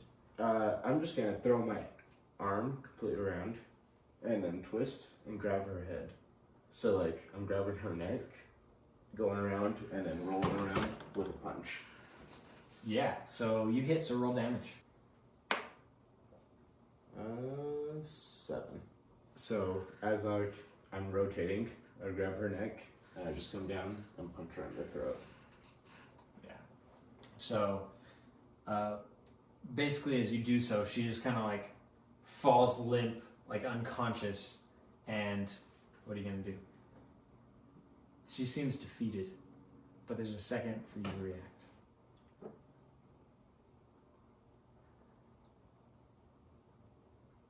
And the trumpets sound. We have a winner, it would seem. As these two attendants kind of rush out next to you guys to kind of inspect. I wait for her attendants to come and to make sure she's alive, and I don't leave the arena. I just they're kind of checking on her. You're still there, just kind of dominating. Just backed off, kind of stand up, back off. Yeah. They kind of drag her off to the side of the arena. She's totally unconscious. They just drag her off to the side, and the trumpets start to play this victorious anthem. As the jester you met earlier just flamboyantly jumps onto one of these little side rails of the tournament. He's like, and our winner, Treads, the defender. Everyone, pay your respects. And all the elves kind of are just competing to get your eye and glance at you and just kind of give you this praise of they're all excited. They're all cheering. Woo! The elven healer you see in the distance just kind of nods and turns away, walks back to her house too soon. But many of them still celebrating. They're just this was the coolest thing we've seen in ages. What's your name? Treads? Tredicor. Come on, yeah. And as you were holding your hand out to it, the other guy's like, whoa. Yeah, we got your special defender payments here. Meet me over here meet me over there at the canopy. I've got your reward, sir. And everyone, our next contest, the sword fighting. Yeah. Will happen in just a moment. Give us 10 minutes to prepare. Stay in your seats, everyone. And he shuffles off over to the canopy. And you're just left alone in this arena. So he did tell me to meet him in the canopy. And he ran off there quite urgently. I want to follow him and kind of listen before I actually enter into the tent to get my payment, Cool. You're just kind of checking. You know that this jester ran off who you met earlier to go grab your prize money because you've just beat the 3rd champion. 15. That's actually really good. So that means you discern stuff. You just notice this jester who's talking to the guy you saw kind of narrating the smoking contest earlier. So he's like, okay, we need to pay the prize money for the, hey man, come back. And he just hands him this purse. And he just turns around to you. And startled to see you right behind him. He's just yeah, here's your coin, sir. And here's what we got for you. So, 1. You ready? 1 second. I need to open my coin purse. You're opening your coin purse right into your coin purse? There, just take it in your hand, you silly goose. 1, 2, 3, 4. And you didn't pay the entry fee, but the prize money is 20 gold. Please, sir, I'd like some more. That's 10 gold. Really work. Really work. Hey, you want to join the traveling circus with us? No. Okay. Fine. I didn't think you did. And just at that moment, as you kind of turn around with your sack of gold, you actually see, as you turn around on the bridge, but you recognize him. He was there sitting next to you. He talked to you for a second, but he's now sprinting across the bridge towards you. And as soon as he catches eye of the crew of you sitting there, for a second you notice he's confused. There's so many people out in the street, but as soon as he sees you, you guys lock eyes, and he waves at you. He's and you see behind him in the mists, in the trees. You don't see much, but he seems frantic. He's pointing behind him, and he's just sprinting towards you. I run to join, and I say, "What is wrong, my friend?" As you reach him, he's still running towards you, and he grabs at your shoulders as you reach him. He's like, "They're coming! They're coming! Quick! Tell the others! Tell the knights! These black slaver figures riding on horseback. We have but a few moments. Get ready! Flee! Hide yourself! Tell the knights!" And he just kind of shoves you to the side and keeps running towards the festival where all the people are standing.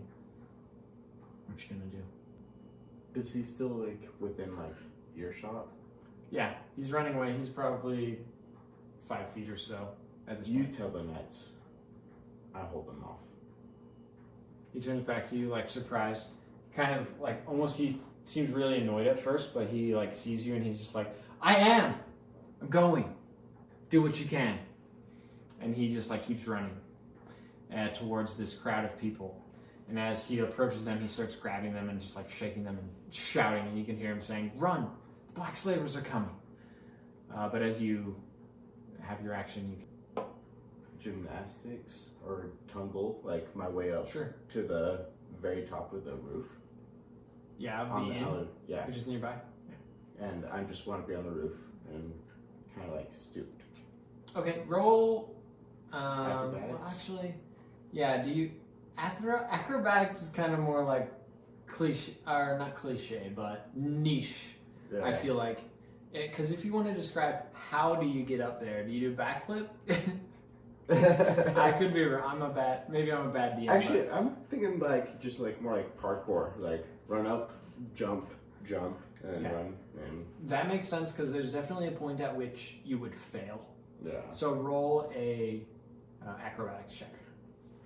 But there's also a point at which you would do a beautiful move, or you would just kind of scramble your way up there. Yeah, 14. So yeah, that's kind of scramble your way up there, certainly. Yeah. So you make it to the top of this roof. Kind of, it takes you a minute, but you're like, "Oh, I'm a badass monk." These are "What's going on?"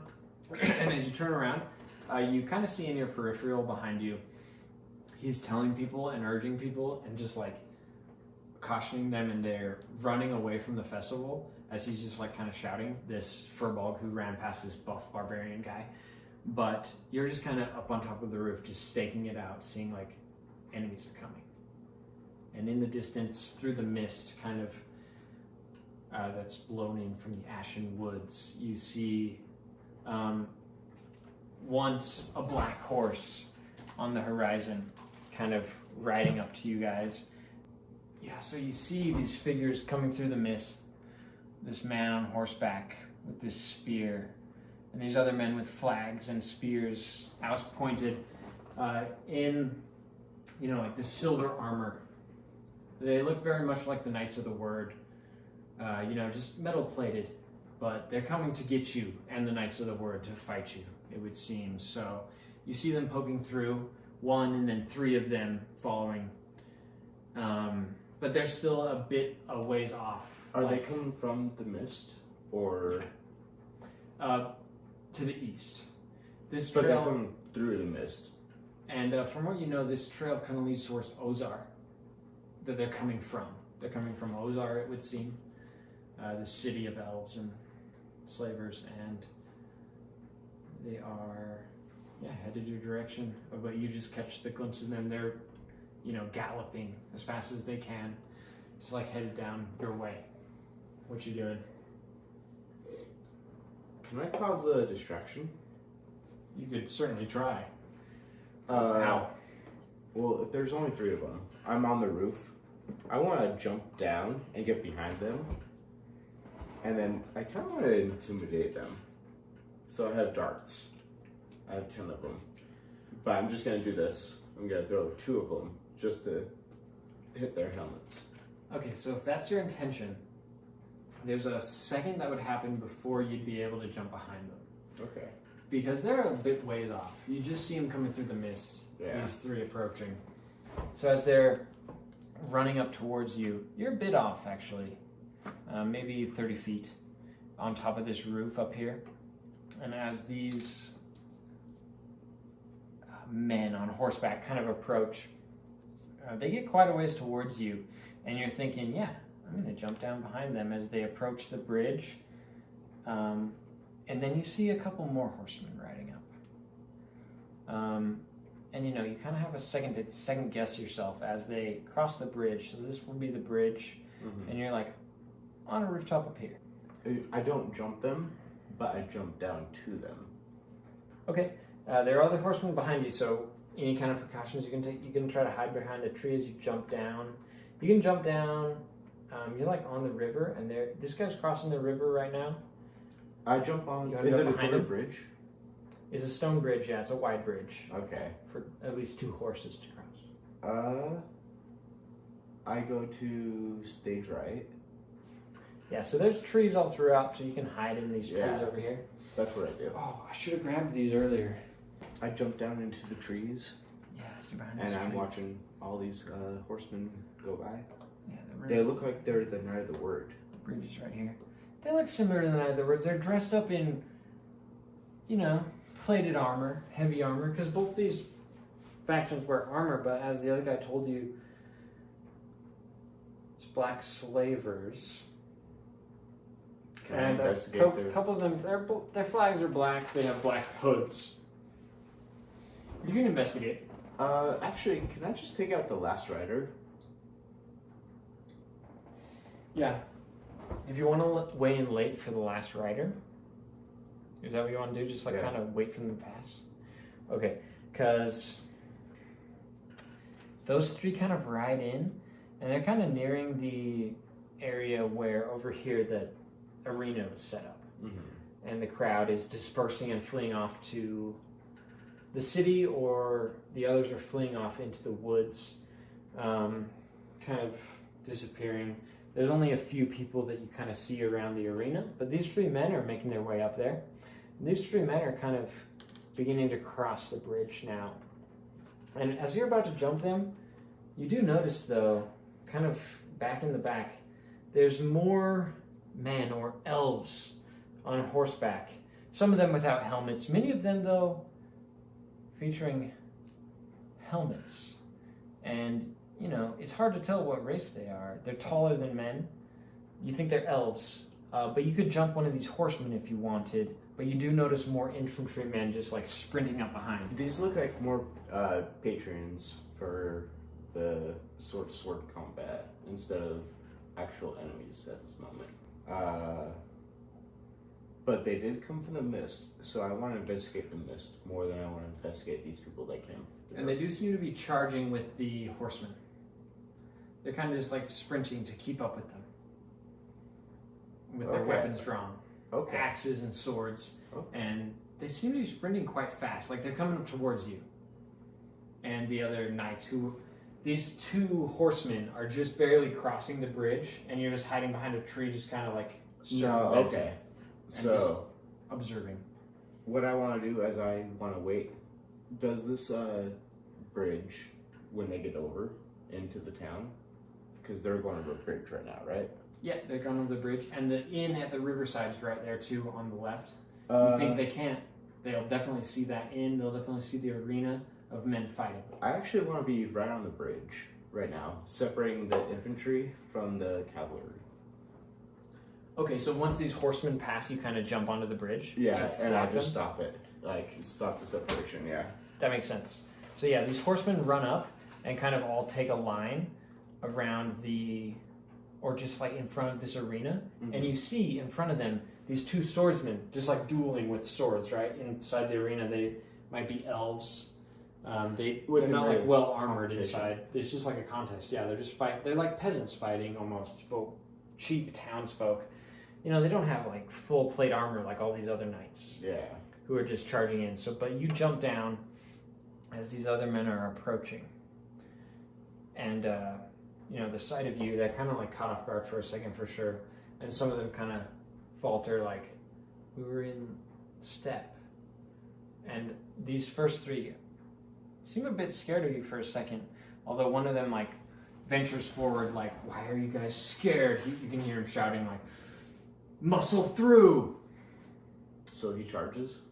One, yeah, he was kind of in the back at first, but the first few men were scared. But yeah, this one guy kind of stands out of the three. He's got an axe, and he's like, "Get out of the way, filth." I use my staff. You can still feel this potion of heroism just like pulsing through your body. But I'm kind of using this to intimidate instead of to actually harm. That's okay, yeah. And so when he charges, I just kind of like grab his wrist with my staff, kind of do like a defensive move to where it disarms him. And he just comes up and my staff is right in his throat. So it's just kind of... Okay, I feel that. Well, he's got an axe, so I feel like you like dislodge him just with your staff. Yeah. And you just now have your staff weapon right in in his throat. Yeah. So I think just roll like a combat maneuver check. So just roll a d20 and just give it to me straight. Ooh, 2. Actually, add your strength, which is 5, so that's 7. So yeah, I'm gonna say you do manage to just like throw his axe aside with your staff and just like lock onto him with your staff and just like have it at his throat. Yeah. But almost instantly, in catching you off guard, he kind of dodges around you and dislodges your just kind of setup that you have of strength over him, like grabbing at your staff and holding it to the side. So you both have a hold of the staff now, and you're both gonna make a strength check. Okay. Ooh, damn. Natural 20. Roll 19, not good enough. So you are gonna overpower him and then make your attack roll. Describe it. Okay, so as he like pulls my staff out of the way, I still have my hand on this end, and I'm able to go down and push his neck straight down and just like pacify him. Basically just putting his entire neck to the side with my sword, or staff, sorry. I like it. So roll attack, right? That's a D4. Oh wait, no, D6. roll your to hit, sorry.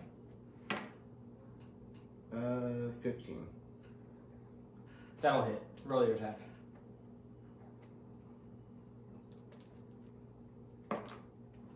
Ooh. 4? No, sorry, 2. So 2 damage. Yeah.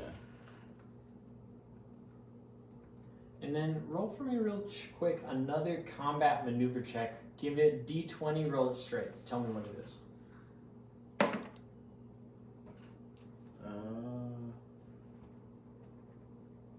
10. Okay, so yeah, you knock him to the side and kind of you quickly try your best to just like knock him out, incapacitate him, kind of knock him and roll him off to the side. Because quickly these other 2 men are approaching you real quick. They're going to try to make your attack. So this guy, you kind of dismantle him, throw him off to the side. But these other 2 men are attacking you real quick. One with a sword, one with like another spear. But he doesn't seem quite as handy as the men on horseback. He's somewhat hesitant with his spear.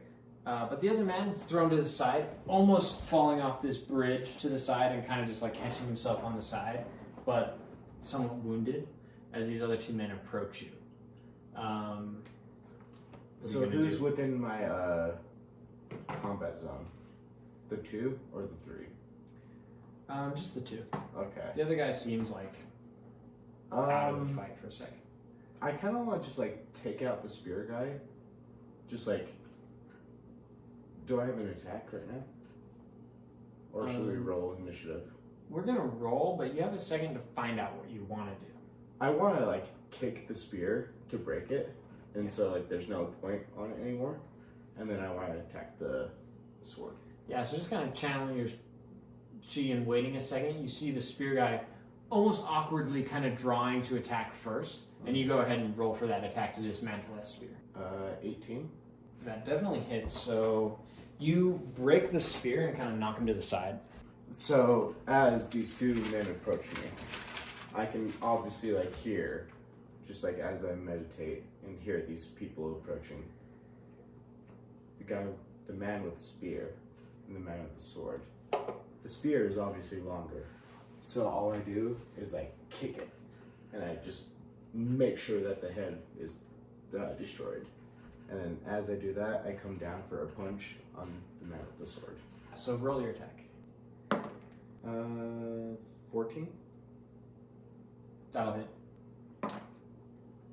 That's 6 plus 2 more. And now I'm doing chi to do my flurry of blows. Oh, okay. So roll 2 more. Yeah, your damage again. 6. That's 4, 10. Oof. Okay, so this is what I want you to describe for me. You know, you break that guy's spear already, but you just dismantle him, probably throwing him off the edge of the bridge into the water, and then you're gonna fight the guy with the sword real quick and gain the upper hand on him for sure. You can describe that. So, break the spear, grab the spear, throw this man over the bridge. No damage done. Just like he falls. You hear the Wilhelm scream. The water splashing.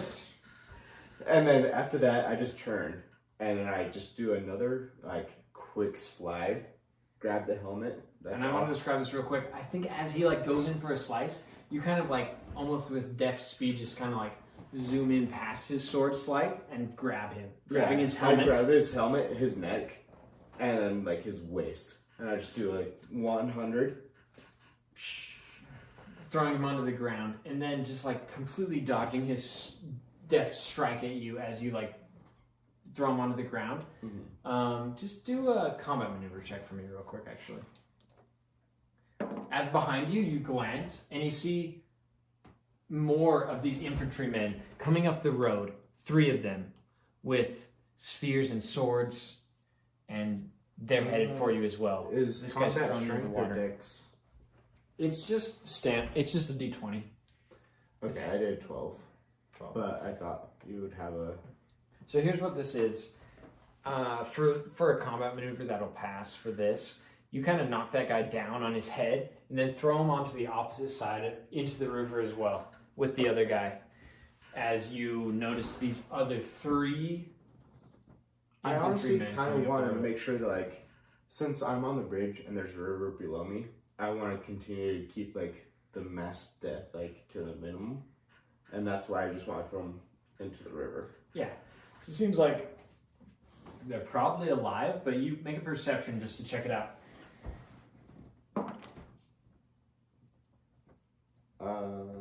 That's really good actually, 19. As you do kind of check on each side of you and square up with these 3 men coming down the road, you're like, oh crap, this is still going on. And you notice that first guy who you kind of threw onto the side, the guy with the axe, he's kind of readying himself and grabbing his axe again and coming towards you. But just as you notice him, since you're making a perception check, you're like, you're not sneaky, bro. And you can attack him real quick. Actually, make a dexterity save. 24. Does 24 yeah, it's level 2. 24 works. So you're just gonna, actually, real quick, make a combat maneuver check just to see if you can do whatever you want. 11. Okay, so not quite whatever you want, but you definitely gain the upper hand on him and just kind of throw him off balance or something like that if you want to describe it. So as he's charging me, he's coming for me from behind, like on the side of the bridge, I guess. You kind of see him out of the corner of your eye. And all I do is like, I literally just bring up my leg and I just like hold it towards his chest and like stop him from like attacking. Just like, and it kind of knocks breath out of him. He's like not injured. He's not like out of combat, but he's stumbled. Okay. Can't breathe for a minute. Yeah, he's definitely knocked back. He actually kind of like, Gets you whiplash. can tell he goes a little bit like whiplashed or just like out of it. He just kind of like loosens his grip on his sword. It doesn't seem like he's about to attack you. And what do you want to do? After that, I have these 3 other people approaching me. Let's see. And since you made a perception check, You also hear in the distance, like, all the prisoners around, or all the people who are watching the contest scurrying. You see skirmishes going on in the distance near the arena, like actual sword fighting instead of a contest, and with these knights on horseback attacking people. And you see the knights, some of them scurrying back to the inn at the riverside, through the doors. So the inn is on the other side? It's like really close to you, actually. It's like, this is the river. And the bridge? And the inn's like right here on the far side of the river, but the bridge, the bridge isn't that But big. the knights are in the way. And this guy, you kind of thrown him back. And there's 3 men approaching. And the knights, they just went into this river. These guys are farther away, fighting, dispersed. And the knights are just like running into this inn. Okay. I want to continue fighting. I want to end the pursuit. Okay. And okay, so these guys are approaching. There's like 3 of them, close lock-in step. And there's kind of one in the center approaches you. He's got this big shield, kite shield, and this sword. He's just kind of like cautiously approaching you, like with his shield behind cover. What master do you serve? Who are you, wise man? Get out of our way. We've come for the fugitives from Errigold. You're looking for Errigold? The elven city? We come from the elven city.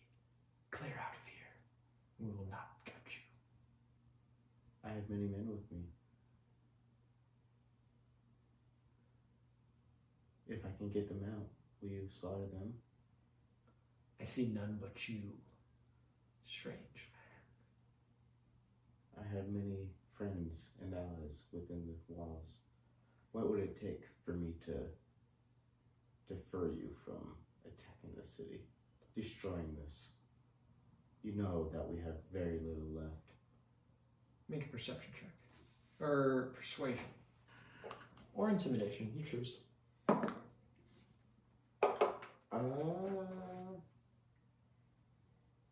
How does 15 sound? He's gonna kind of stop, but these 2 men to the left and right of him don't necessarily stop their advance on either side of you, and he's just like... He kind of glances behind him towards the mist and the pine trees behind him, and there's nothing really back there except for these 2 men kind of advancing on either side of you for a second as he kind of considers what you're saying to him. I don't know what I can do for you, friend, but definitely interested in coins myself. You're interested in coins when you're pillaging villages after village.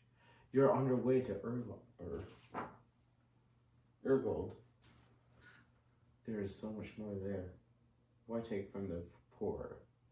No, we're defending the laws of Errigold, fool. Give me some gold or I'll gut you where you stand and flee. How much Flee from gold are my you looking sight.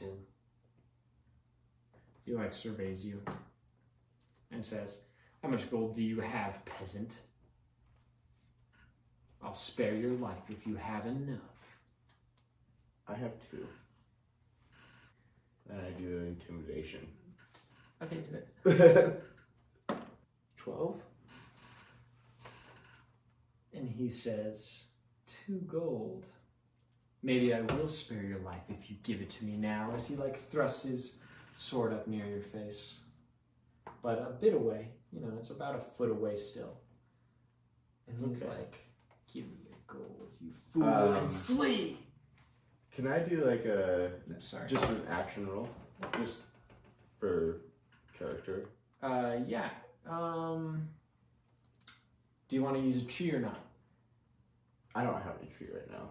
Okay, yeah, do it. So what I'm rolling is basically as he rolls his sword at me, I grab his wrist, grab my wallet, and then just throw 2 at him.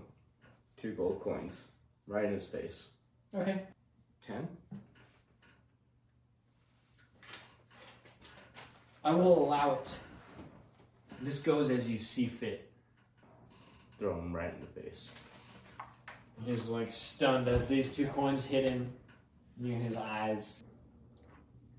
As he picks up the coin, he'll just like go to put his arm around your neck and be like, in kind of like a friendly way almost, and be like, you see those woods?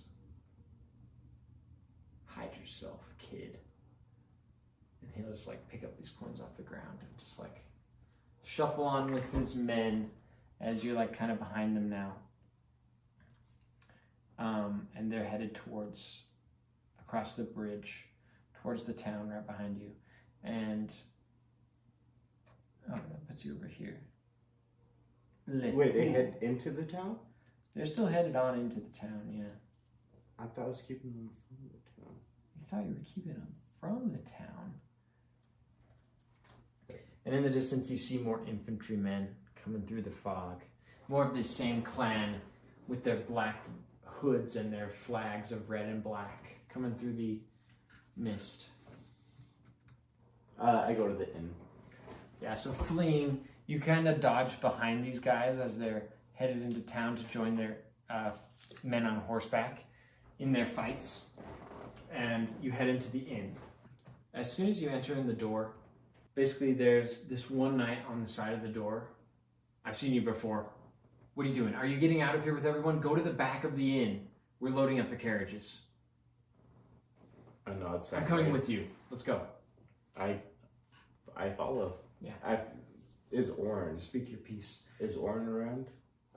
You don't see Orin nearby. Make a perception check.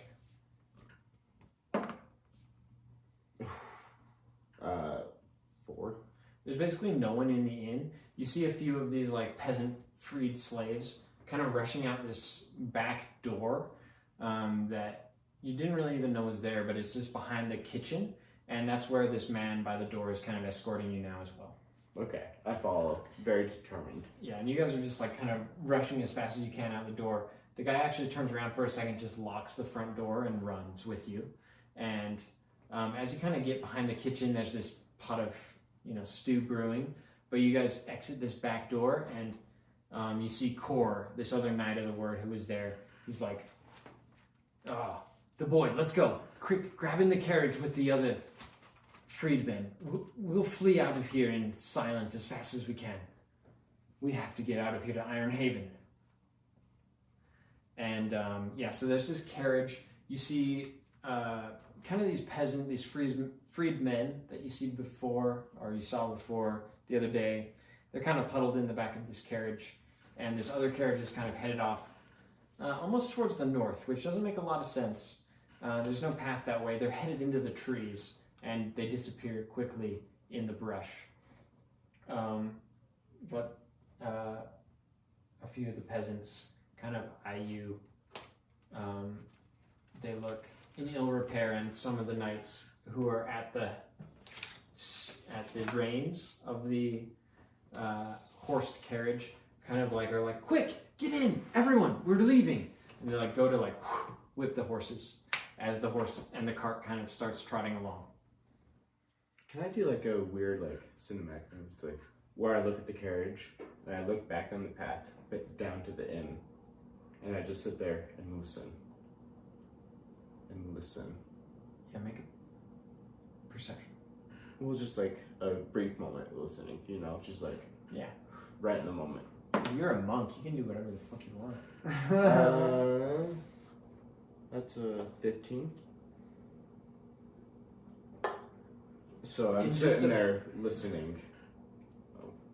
Yeah, and just a brief moment as you're just like, you like quickly fall into this trance of Zen.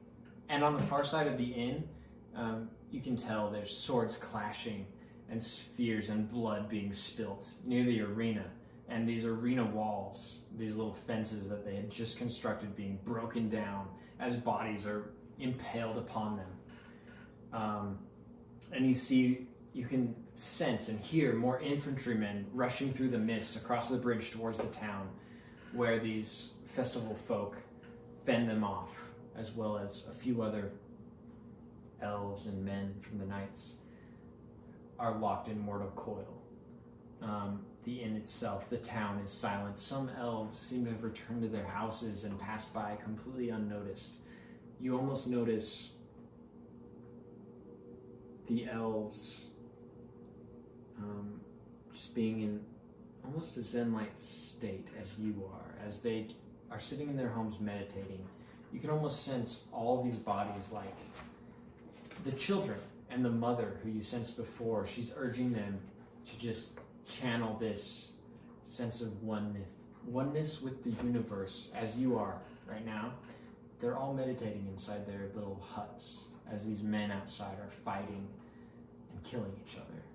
And this cart is just beginning to barrel away from you as these black slavers are slaying some men who remain by the arena, the makeshift arena, and the others have fled. I think I'm gonna be the monk that flees, because that's what happened and saved my skin last time. So I feel like I'm gonna continue on with the carriage and leave the carnage to itself. I'm gonna head north with them, and I want to see what happens up at the city of Ozar, because that's the next. Ironhaven. That's where you guys will probably head. Oh, you said north of the bridge. I guess that way is north. North of the bridge. Yeah, you're right on that. Okay. East side, northeast So that side way. of the bridge. I want to go to Ironhaven. Yeah, so jumping in the bridge, this is going to be easy, but just make a dexterity check. 15. Yeah. As you go in to hop into the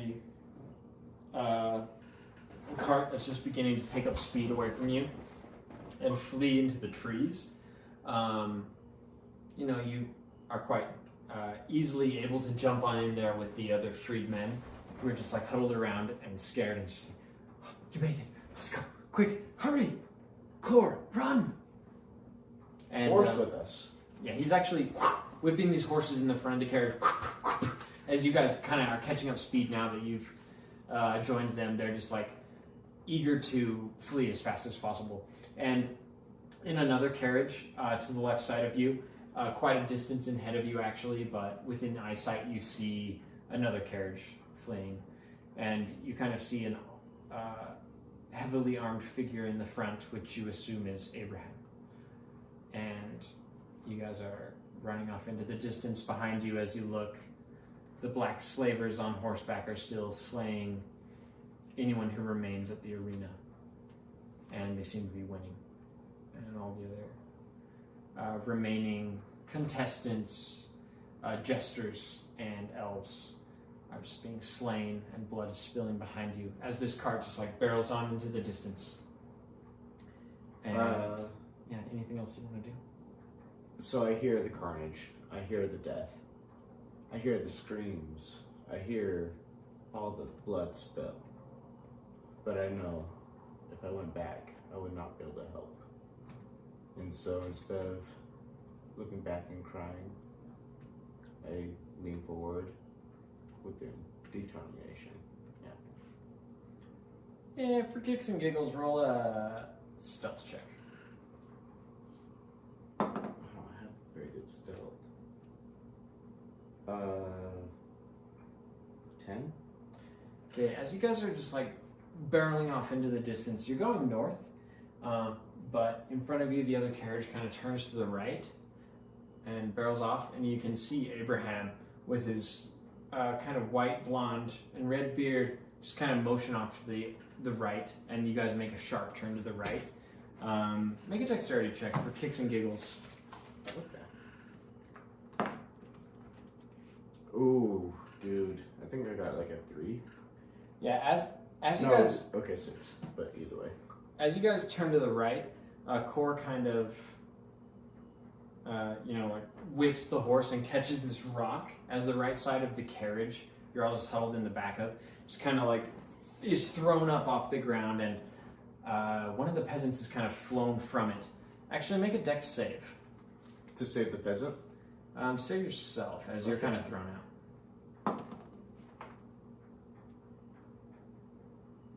6. 6. So you and this peasant are kind of thrown out, and you kind of are able to catch yourself landing on your feet. But this peasant isn't so lucky, and he lands kind of on his face, on his full body, just on his belly. And the carriage is still moving quite quickly. So what do you want to do? So is this marsh completely like barren, just like completely engulfed in like smog and? No, it's like the pine grove. It's not that misty. It's a little misty. Seems like this ashen smoke has drifted in from the east, from the ashen woods. Okay. There's some smoke, but it's mostly just this pine grove, this pine forest of blue spruce. It's pretty thick, but you guys are kind of, the cart itself is kind of barreling through the trees, not on a path. Yeah. But it's not like super fast. You could catch it and jump back in. Okay, I want to do a dash. Yeah. Do you want to try and save the peasant?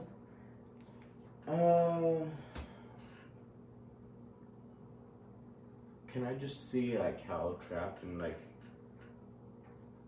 He's just on his belly. Is he like worth saving? Like, do I know much about him?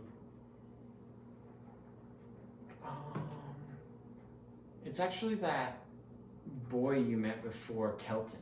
You notice his face, and you're like, I paid you 2 gold for the washing lilt. I want to grab him and just kind of like do like a dash, a bolt, but like. Yeah, it's the only elf among the freed slaves. Yeah. So let's bring him.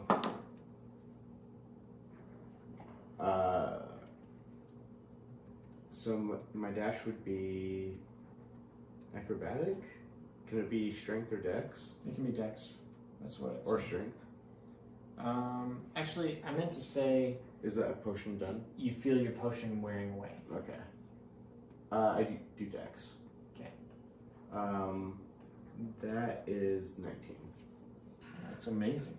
Yeah, you grab him. Do you want to describe? You grab him, throw him up into the carriage, right? Mm-hmm. And you jump in the carriage yourself as well, so you're both safe. So no, what happens is like I just like start running for the carriage. I turn around and I just see the face, and I know that face.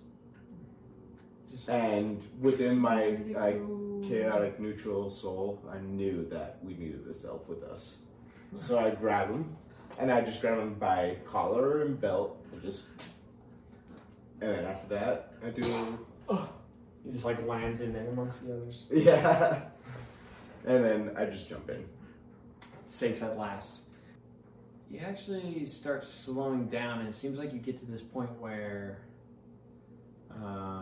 We're in like a bog. Can I do a nature check? You're not in a bog, but the trees are just so dense. Like the cart has to slow down. You have to weave your way around trees. Okay. You kind of get caught on one. It's not a highway. It's a. Yeah, you're in the woods. Yeah. And it's not on a road. And what were you gonna say? Can you make a what?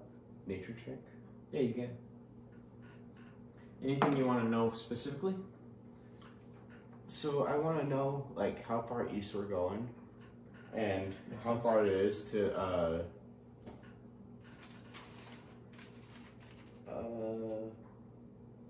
Iron Haven.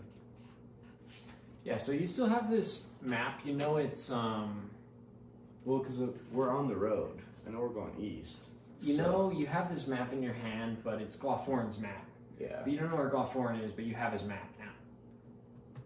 You know that you're not quite on the road. You're north of the road. You're like up here. Okay. Probably up here, actually, near this tree. So we're going to go back through the burning wood. So you know you're actually headed, because you rolled high, 17. You know you're headed about east, exactly, this way, through the woods. So you're headed right towards the burning wood. It's going to take a minute for you to get there, but eventually you will enter this burning wood area, this ashen wood, because that's the way we were east. Before. You're headed that way, and I guess... I think it would be good to get to Iron Haven because we haven't been to a major town in a very long time. Yeah. And it's good to see where the politics lie. And you won a lot of gold, huh? You won a lot of gold. Yeah. Professor. I mean, I did throw gold at someone's face.